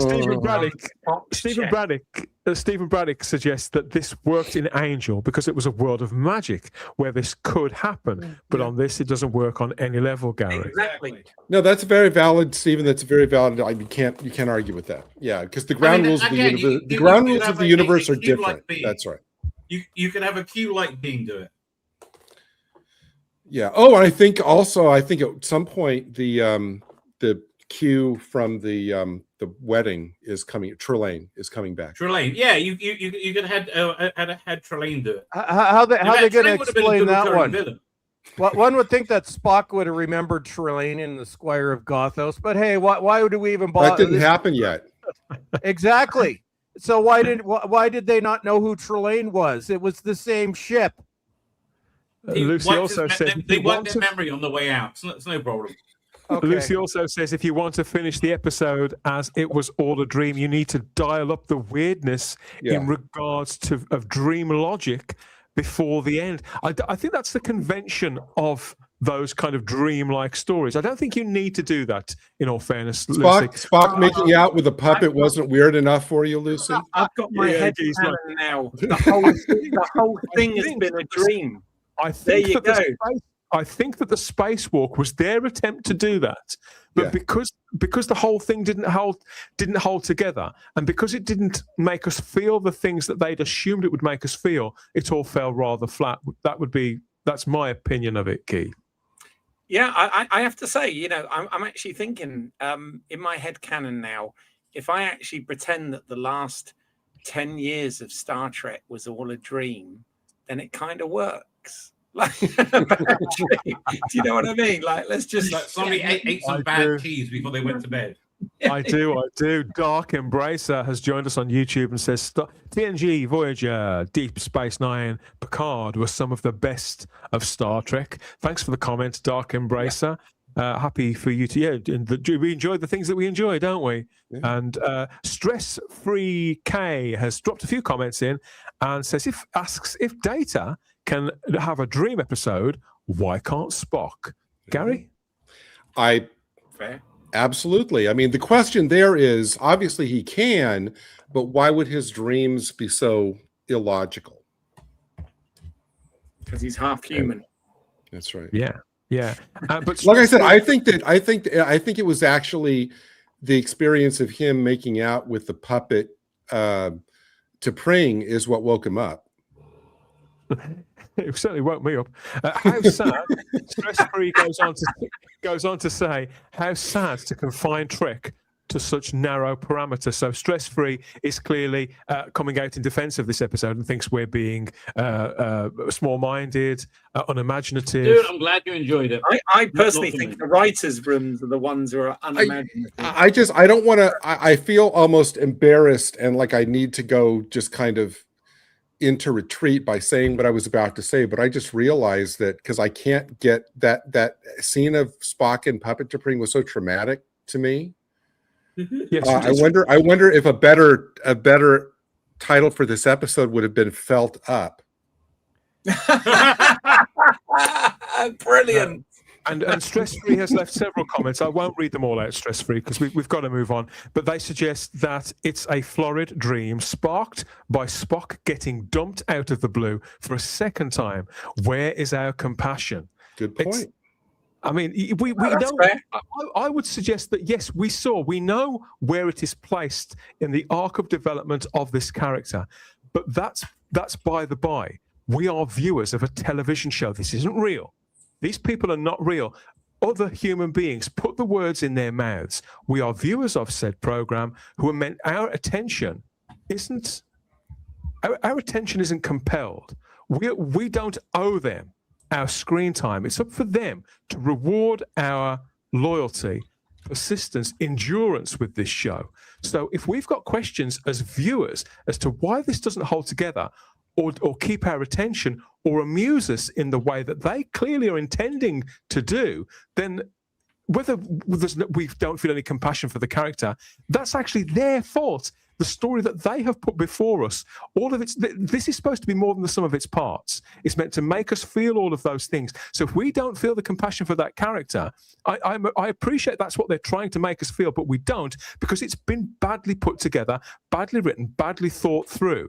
That's why. It's not a fault on us. It's not a way in which we are malfunctioning as human beings.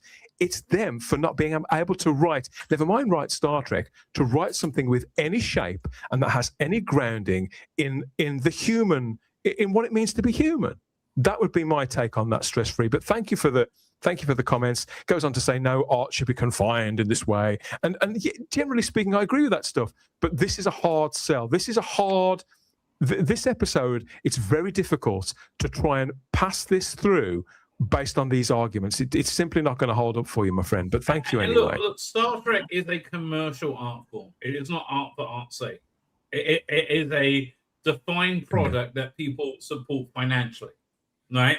It's again. It's not like you're watching a exhibition of Rodin Society. Right? No, it's sold as a product. It should fit the parameters of that product. This doesn't. Or the standard of this product. Yeah, it has to be. It has to be that simple. It's not a question of anybody, of morality or compassion or anything like that. We are meant to be entertained. James adds, Trek may be impossible to take seriously anymore. This could have a knock-on effect, Chris, on the rest of the season. I'm certainly, let's put it this way, I'm starting to dread next week. I really am. I can only I'll see you in imagine Thailand, what's mate. coming up next. Yeah. Yes, Nicholas. Dan loves hot ladies. Quite right. Who doesn't? And Rose says so. No one thought it was funny.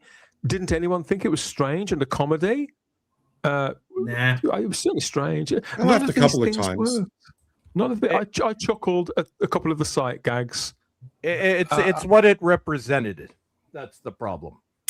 Just as James is saying, it's been a benchmark for it being very difficult to take the rest of this entire series seriously. You can't you can't take the show seriously again. And it wasn't just this episode. It's this entire season plus the ridiculous episodes we've had over the it's just the show's a joke. So it's like, thank God it'll be gone in a year. It's been they could have done a full-on porn episode and it'll have more credibility. That's episode 8, Rabbi. I would put it past them. No, but I wouldn't put it past them, but they would have Tilly guest star. Oh God! Why? What? I nearly lost my erection. Please. I tell you what, I just thought what could have made this episode actually better was instead of it being Orion's, it should have been pigs in Spain.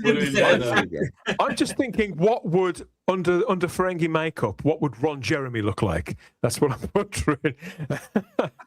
Never got into Strange New Worlds. Keith, that would have been better, right? Let's say instead of the Jesse Enterprise getting Muppetized, they went into a Muppetized area of space and they're about to be attacked and boarded, right? And they open up, it's like they're more puppets, like pigs in space.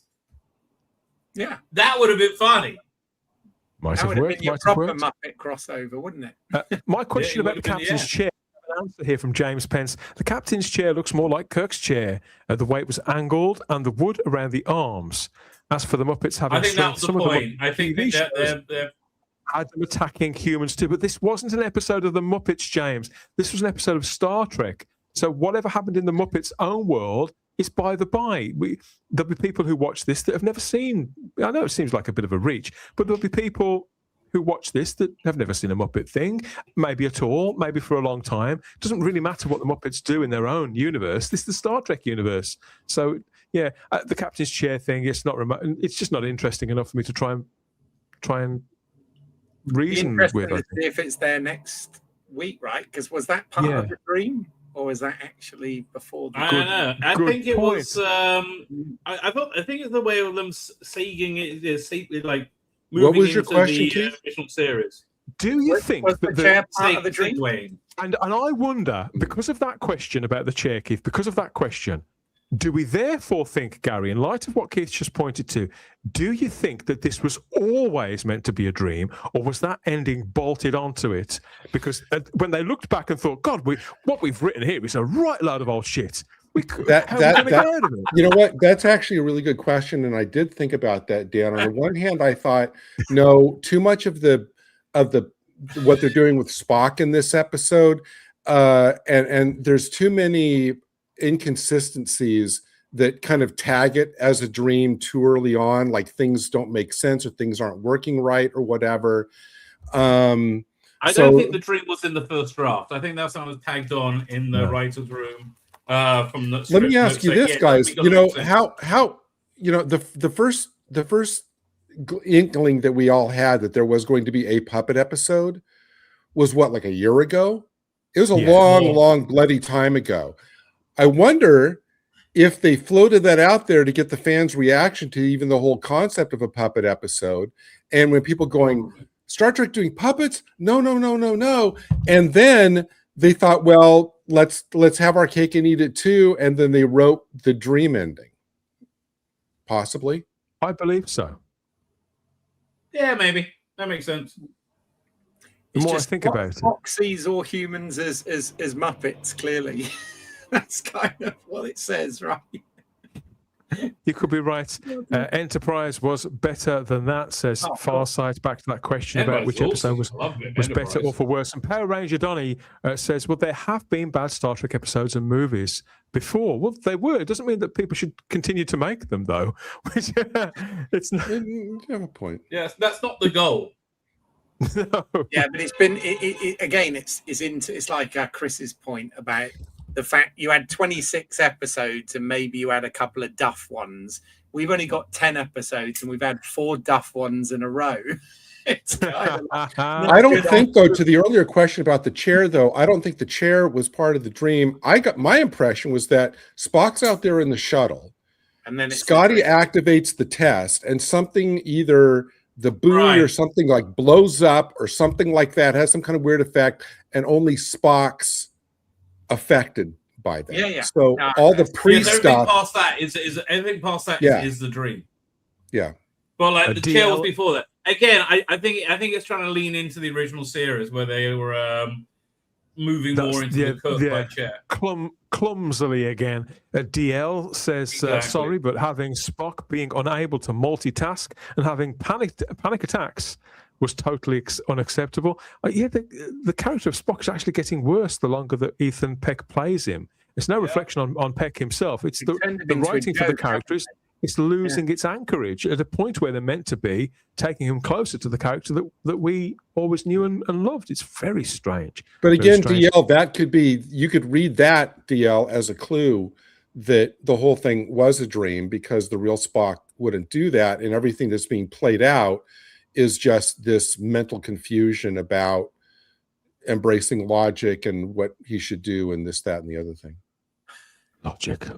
And Lucy Meow, where have you gone, Lucy? Yes, she says the problem was that the writers had already established, just in a scene, again, 5 or 10 minutes earlier in the same episode, that those same puppets, regardless of what the Muppets can do in their universe, that these puppets have no weight and strength. And we have to, it's the parameters of this story that it should be judged upon. And finally, we have this one from Rose Kirby. Hey, she says, I thought this episode was about the Muppets in space. Did I get it right? Or did you get it wrong? Rose, you got it right. It's everybody else that got it wrong, big time. We can set them right, though, Chris. We can set them right. They can hit up YouTube and check out this guy. One content creator has made a big noise this week on YouTube, and it's it's you. It's you. So, you published your own. I don't want to call it a rant. I'd call it a thought piece, a think piece on the subject of this episode of Strange New Worlds. Did it feel good to get it out of your system, or was it still hanging around like an unflushable? Turn your speakers down when you listen to this. Well, I guess I should apologize to the person whose speakers I apparently blew. I am sorry, my friend. So I am rational in this video, and there is no yelling, and I am perfectly calm. Yeah, right. And it's it is a think piece. It's a restrained, logical analysis of the current state of Star Trek, and I ponder what the future holds in light of recent events. In a calm, collected manner, I believe, right? Exactly. I have never yelled in my life. I am the calmest person on YouTube. Yeah, it's like a Bowlestrek PBS. It's like a Collective. PBS That's show. how they call it. I know, Chris, you're used to getting feedback from members of the public, some of whom take exception to your tone and delivery manner. But now even AI is having a pop at you. So you shared this earlier on. AI doesn't seem to think that your way of articulating your points is ideal here. So what have you got to say back to the AI on this matter? Yes. So I said this last night. On your videos or in the creator system, you can get an AI summary of the comments. So I did the AI summary last night, and this is what it came up. So aggregating my comments. So there were 3 points. The other ones were just points about Star Trek itself, but this came up. So critique of delivery, volume, and intensity moderately. A significant portion of the audience is warning about physical discomfort or technical issues caused by the creators shouting, with several users reporting blown speakers or ear pain, while others urge a more mature, calm approach to critiquing. That calm approach is not going to happen. And why do you have your speakers up that high to begin with? So really, this is not on me. This is on you. Yeah, it's not me. It's you. So, but I would like to thank the Gemini for giving me that feedback, and I shall take your feedback, and I shall say no. Chris is actually having that mounted and framed this week. What is this? Yeah, I love it. No, the comment from critiquing. He's going to be taking that and wonderful stuff. I am very proud of this one. So yes, I would like to thank all my supporters. This is a very proud moment in my time as a YouTuber.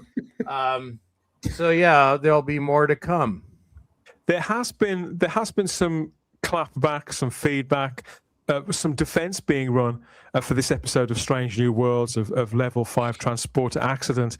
A man called Keith DeCandido has been online on the social media platform X in particular, mocking fans for their concerns about this puppet episode, for the dissatisfaction. And Keith says, I must confess to amusement, or is it bemusement, at all of the online fulminating about doing a puppet Muppet episode, as if that soils the purity of Star Trek. The same Star Trek that has had checks notes, he says in brackets. The captain riding the first officer like a horse. The Enterprise encountering what? Abraham Lincoln Plato's in stepchildren. space, and a giant space amoeba. A doomsday machine that looks like a cornucopia that lost a bar fight. The captain having hundreds of tribbles dumped on his head even, and the ship's doctor having green smoke sex with a candle. He goes on and on and on and on, running defense for Star Trek. The Enterprise visiting green a smoke sex, Nazi so you don't turn that planet. down if you get it. Let me tell you. So Keith, it didn't go well for this Keith DeCandido. Unsurprisingly, this is what Keith looks like. He looks exactly like you think he'd look, like they all look. Keith DeCandido has written a number. I know it's well in the double digits of Star Trek novels. That poor cat looks so ashamed. What's Keith been doing to you, Kitty? Go on, you can tell us. Show us where the bad man touched you. So Keith, not the other Keith, the Keith on the screen. I say you can take your critique of Star Trek and you can shove it up wherever you decide you want to shove it up. We don't care, you simping dink. And Keith, you bumbling dumbass, you missed the whole point. Those were standalone episodes and otherwise very good seasons. This is the culmination of a 5-episode arc of shit, you fucking idiot. I'm gonna ask Keith written an article because the Trigger Train may have to have a go at him. This is the kind of complacent turd working at various levels across these big brands, who's that safe in his own mediocrity, who's that concentrated on not upsetting the people who continue to recommission him, that he'll say and do anything from the trenches like this to shout back at people like us, and potentially his own customer base. What an utter moron. I think it speaks for itself there. But if you, let us know what his books are like, by all means. I have never read any, and I certainly won't plan on doing so in the future. So that's Keith DeCandido on social media. Yeah. He has his own Wikipedia page, and I'm looking at the list of dozens and dozens and dozens of books that he's written. Well, Keith, my not friend. I hope you enjoy writing for a franchise that is now dead and was killed by puppets. It was the fun. Okay, here's what the puppet. Okay, so imagine like somebody who's in a ring or something. So you keep punching them. You keep punching them in the head, and the punching doesn't stop. And the punching in the head has been going on for about 9 years now. So eventually there's going to be that final. It may not be the hardest punch, but there's going to be that final punch that's going to end said person, because you can only take so much punching. And Keith, you dumbass, not Keith on the thing, the little simp that was just up on screen. So Keith, unfortunately, this was the final punch that knocked out Star Trek. So Keith, and I'm sorry, the ladies are not going to like you. This is not a good look for you, Keith. But Keith, yes, yes, Keith is very lonely, and that palm has been very well used. He does have a wedding ring. He does have a wedding ring, but I guarantee it's a fake wedding ring because Keith is overcompensating for something, and Keith is probably married to himself. But Keith, you are now writing for a dead franchise, and it was killed by puppets, and nobody's going to want to buy your stupid books, Keith. And you, I guess, became very popular on the Twitter/X, Keith, with your stupid comments without understanding the context behind the whole situation. Keith, you dumbass. And I'm going to say, pray for the cat, because that cat has seen some shit. Keith. I think after all of this, we need taking to a happier place. Dan. Yes. Dan. Yes. Oh. I think I worked out the mystery of the Orions. Okay. I posed a question earlier. If Orions are a female dominant species, how do you get the super horny, sexy Orion slave girls? Right, that seems reasonably submissive. Yeah, right. Well, actually, that could go to a very dark place if you wanted to No, but I worked it out.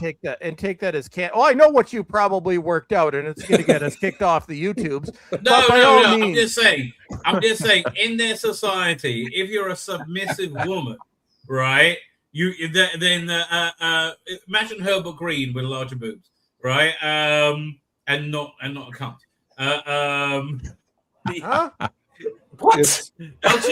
I think canonically it's having to do with like pheromone control. I think that's what Enterprise did. I'm just saying. I think that explains their place in society. I've been thinking this through as we've been doing the show. I think it's a fair answer. I think submissive Orion women are super submissive, right? They are the Orion slave girls, which go for a pretty penny, as from what I understand. Next question, anyone? I'm just enjoying the photos that Dan's putting up. Is everybody feeling better now? Is everybody feeling in a happier place? No, I'm not, but thank you for asking.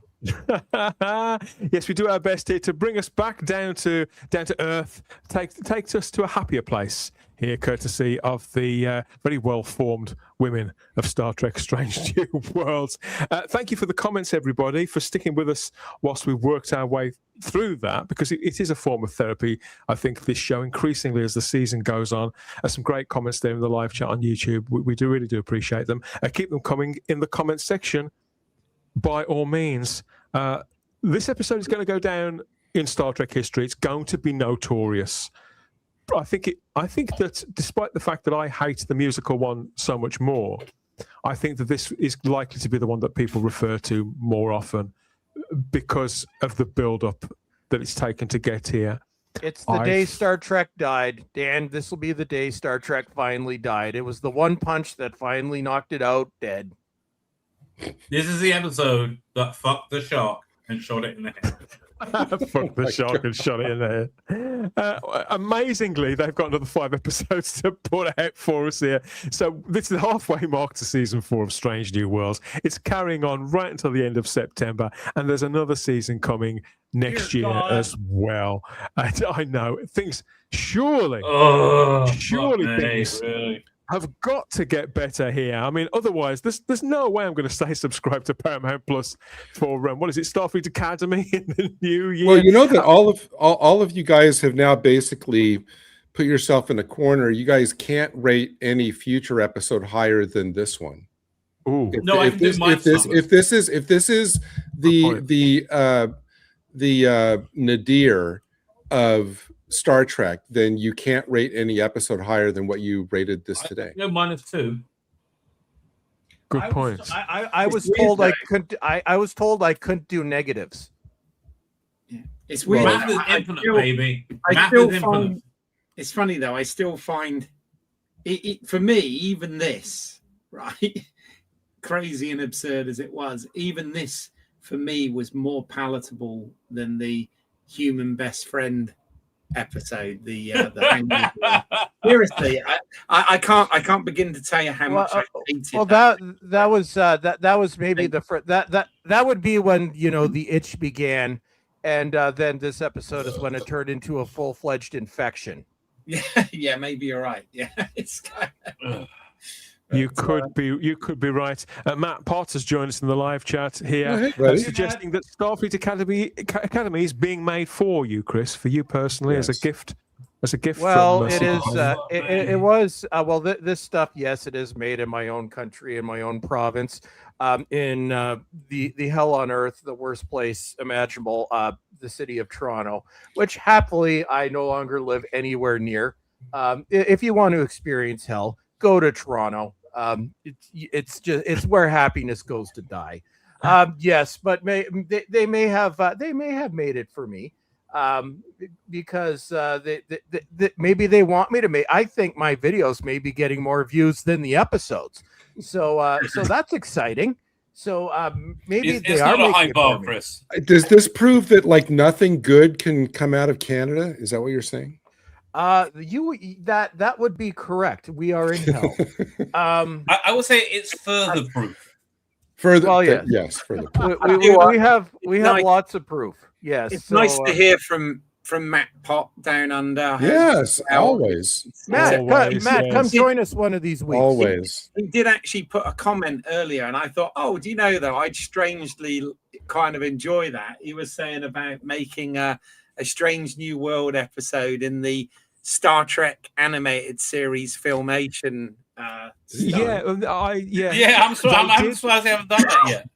There was an unofficial Filmation episode of TNG made a few years ago, which I think lasted Yes, about 10 minutes. I interviewed in fact, I do have on my channel a video where that guy came on and did an interview about it, and was very nice guy to speak I to. love the animated series. Yeah. It's the best of both worlds, he animated, right? Yes, that's right. That, and he also did an episode of Voyager as well. I like those. They're fun. I've got the original animated series on Blu-ray, so I'd love for them to make more of those. It's probably cheaper and easier to make more in that style than it was of Lower Decks or Prodigy or any of the other things that they've done. It is time to beam out, everybody. But thank you for the comments, really sincerely. And if you've got more to say, drop more in the comment section on YouTube or get in touch through our social medias as well at the Spacebook. More ground to cover, another 5 episodes. We'll be here week on week for the most part. But yeah, that's where we're going to leave this one for now. I suspect that this will dog our conversations between now and the end of season 4 of Strange New Worlds. So yeah, stick with us and we'll stick with it as best we can. Introducing the Star Trek Fact Files, the definitive new magazine series about the Star Trek universe. Detailed files on every character, every alien, every planet. Blueprints of the starships, inside information on all the technology. These files take you through every Star Trek experience, from the first missions through Star Trek First Contact and beyond. The Star Trek Fact Files, the magazine series that transports you right into the Star Trek universe at your newsagent now.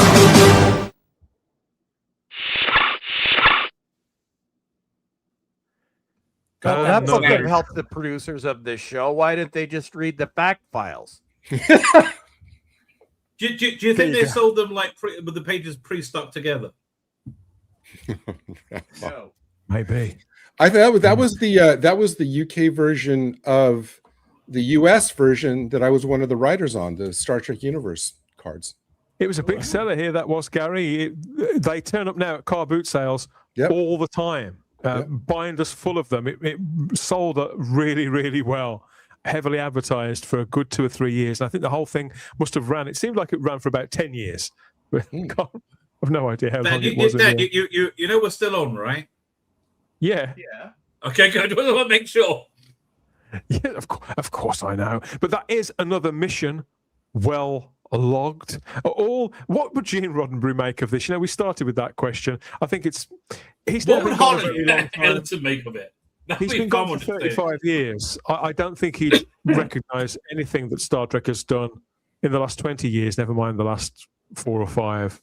Who knows where we'll end up in the future with this, but I think Gene Roddenberry probably would have liked the first JJ movie. Yeah, maybe. Yeah, I think that's great. Everybody liked that. Yeah. I loved it, to tell you the truth. Everybody liked that film. I was just thinking, I was sad that Harlan Ellison is dead, because I would love to see Harlan Ellison review these episodes. He'd want credit for it.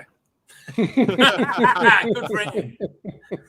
He would indeed. We have returned to 10 backward. Everybody else has gone to bed, gone home, beamed off wherever it is that they've gone. But we've got more comments in the live chat. So thank you, everybody, for sticking with us.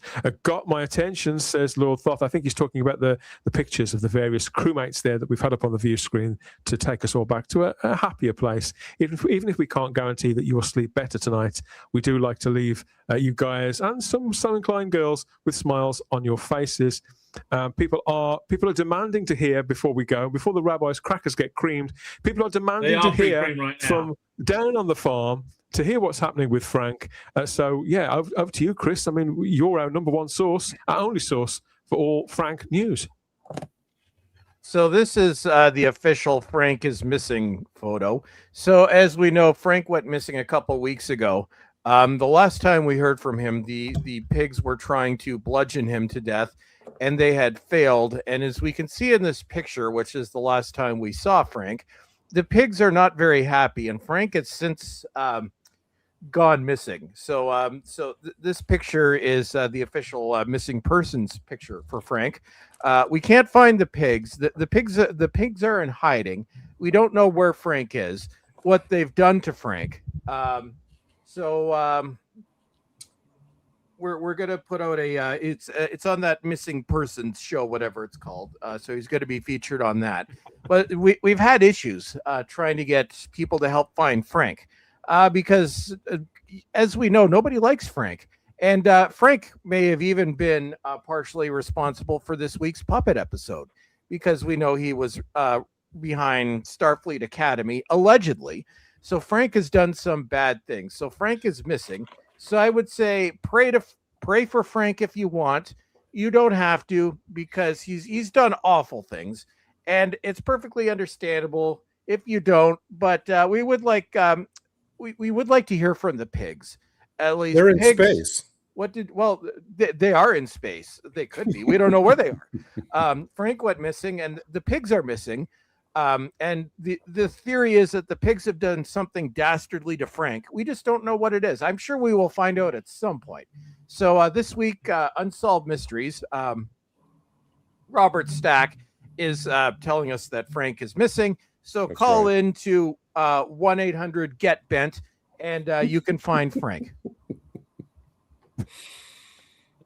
That fork is a lethal weapon, says Matt Pott there Yes. from the live chat. Of course, you're absolutely right.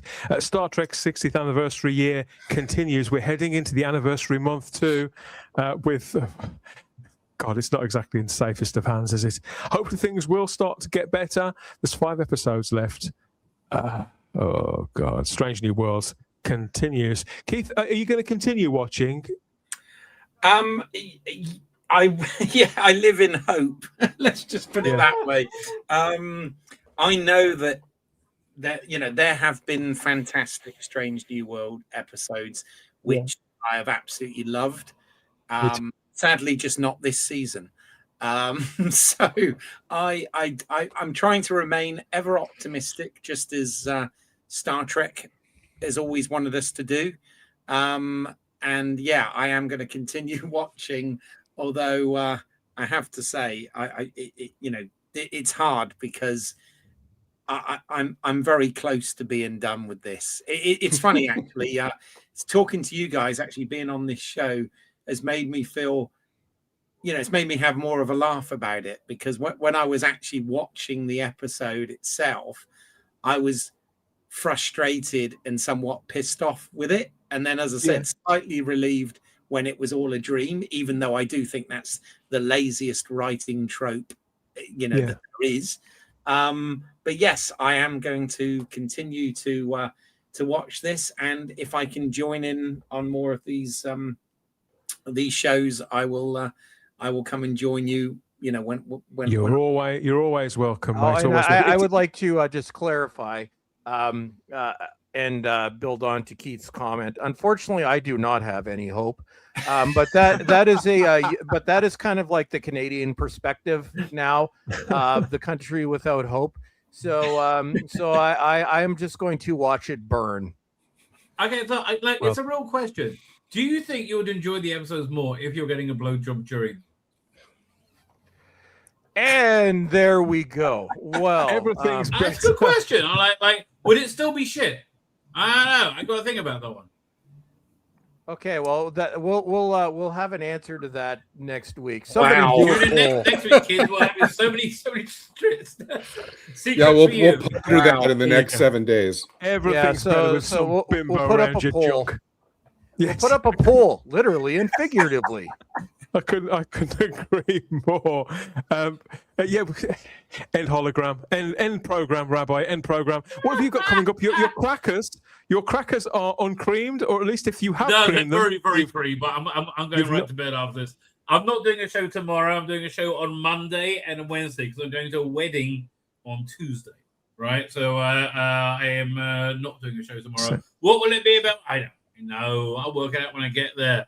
I mean, I'm just trying to work out how I can use peanut butter and a dog to simulate getting a blowjob while watching Star Trek. But I think no, that's not like science needs to work out. Oh dear. Well, we might find some answers between now and the end of the season. You never know. Tell you, so much my dog. Let me tell you.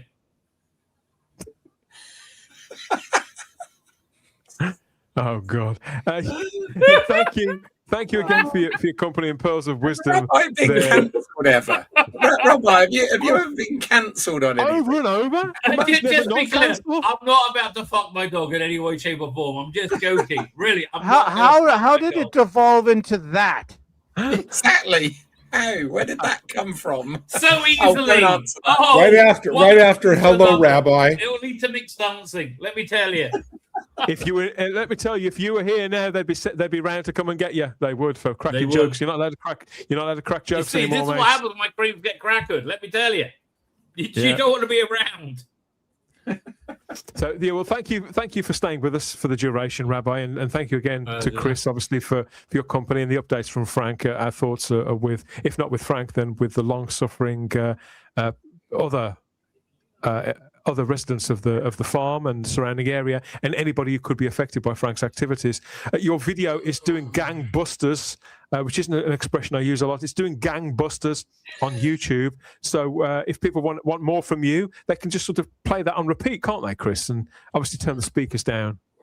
Yes, you can find me on the YouTubes, youtube.com/Bowlestrek. And you'll get to hear my thoughts on the episode, and there are many happy thoughts on there. You can watch me review Strange New Worlds, years of that British show, and even Batwoman, which I still haven't recovered from, although it's no longer the worst thing I've ever seen. And if you want to get in contact with Chris, just abandon a car in his front yard. Yeah. And sorry, I also meant to add, sorry, if you do want to see any of my Star Trek content, which does include that interview with the doing the Filmation Trek, then that can be found on the channel Let's See What's Out There, which is the YouTube channel where there's some Star Trek reviews, etc. So sorry, Dan. Evergreen content over on Let's See What's Out There. That's how you've got to look at it. There is a Warp Drive Star Trek podcast YouTube channel as well, where you will find earlier runs of this show when it was on another channel. So I've ported them all over to there, and so it's building up a nice library of our conversations, so you can see younger versions of us generally moaning about the same things as we continue to wrestle with our love-hate relationship with 21st century Star Trek. So go and check those out, and eventually these episodes will be over there as well. So if you go and support Warp Drive if you can, and catch up on our reviews of Picard Season 3 and Lower Decks Season 1 and various classic Star Trek episodes and movies and things, stretching all the way back until about 2019. I think we started that. So it's a lot of fun. Wow. And there'll be more to come here in the coming weeks. Of course there will. Gary, I knew this was going to be a tough one, but we made it through together. Yeah, I mean, I resonate with Key's comment about, you got to live in hope. You got to acknowledge the good, minimize, and I would like to note, none of you live in Canada. What, Chris? Yes, and the common denominator here is none of you live in Canada, so you still have hope. Yeah. So I envy your hope, Gary.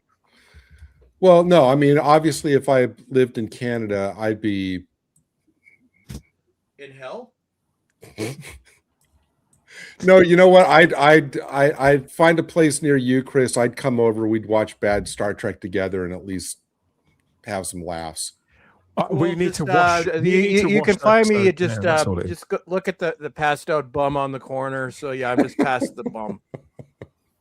I think that if we all retire now and go and watch something or listen to something that gives us pleasure, then we will be recharged to come back at it again for episode 6 and give it a day in court at least. But thank you everybody for enduring this with us at least. I've been Dan Hadley, Birmingham's King of the Geeks. I forgot to say that earlier on. It's time to warp out. The simulation is over, but the series is not.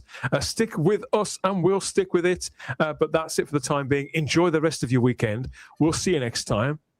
Cheers. On the Muppet Show. If only this was a simulation. I'm not singing that.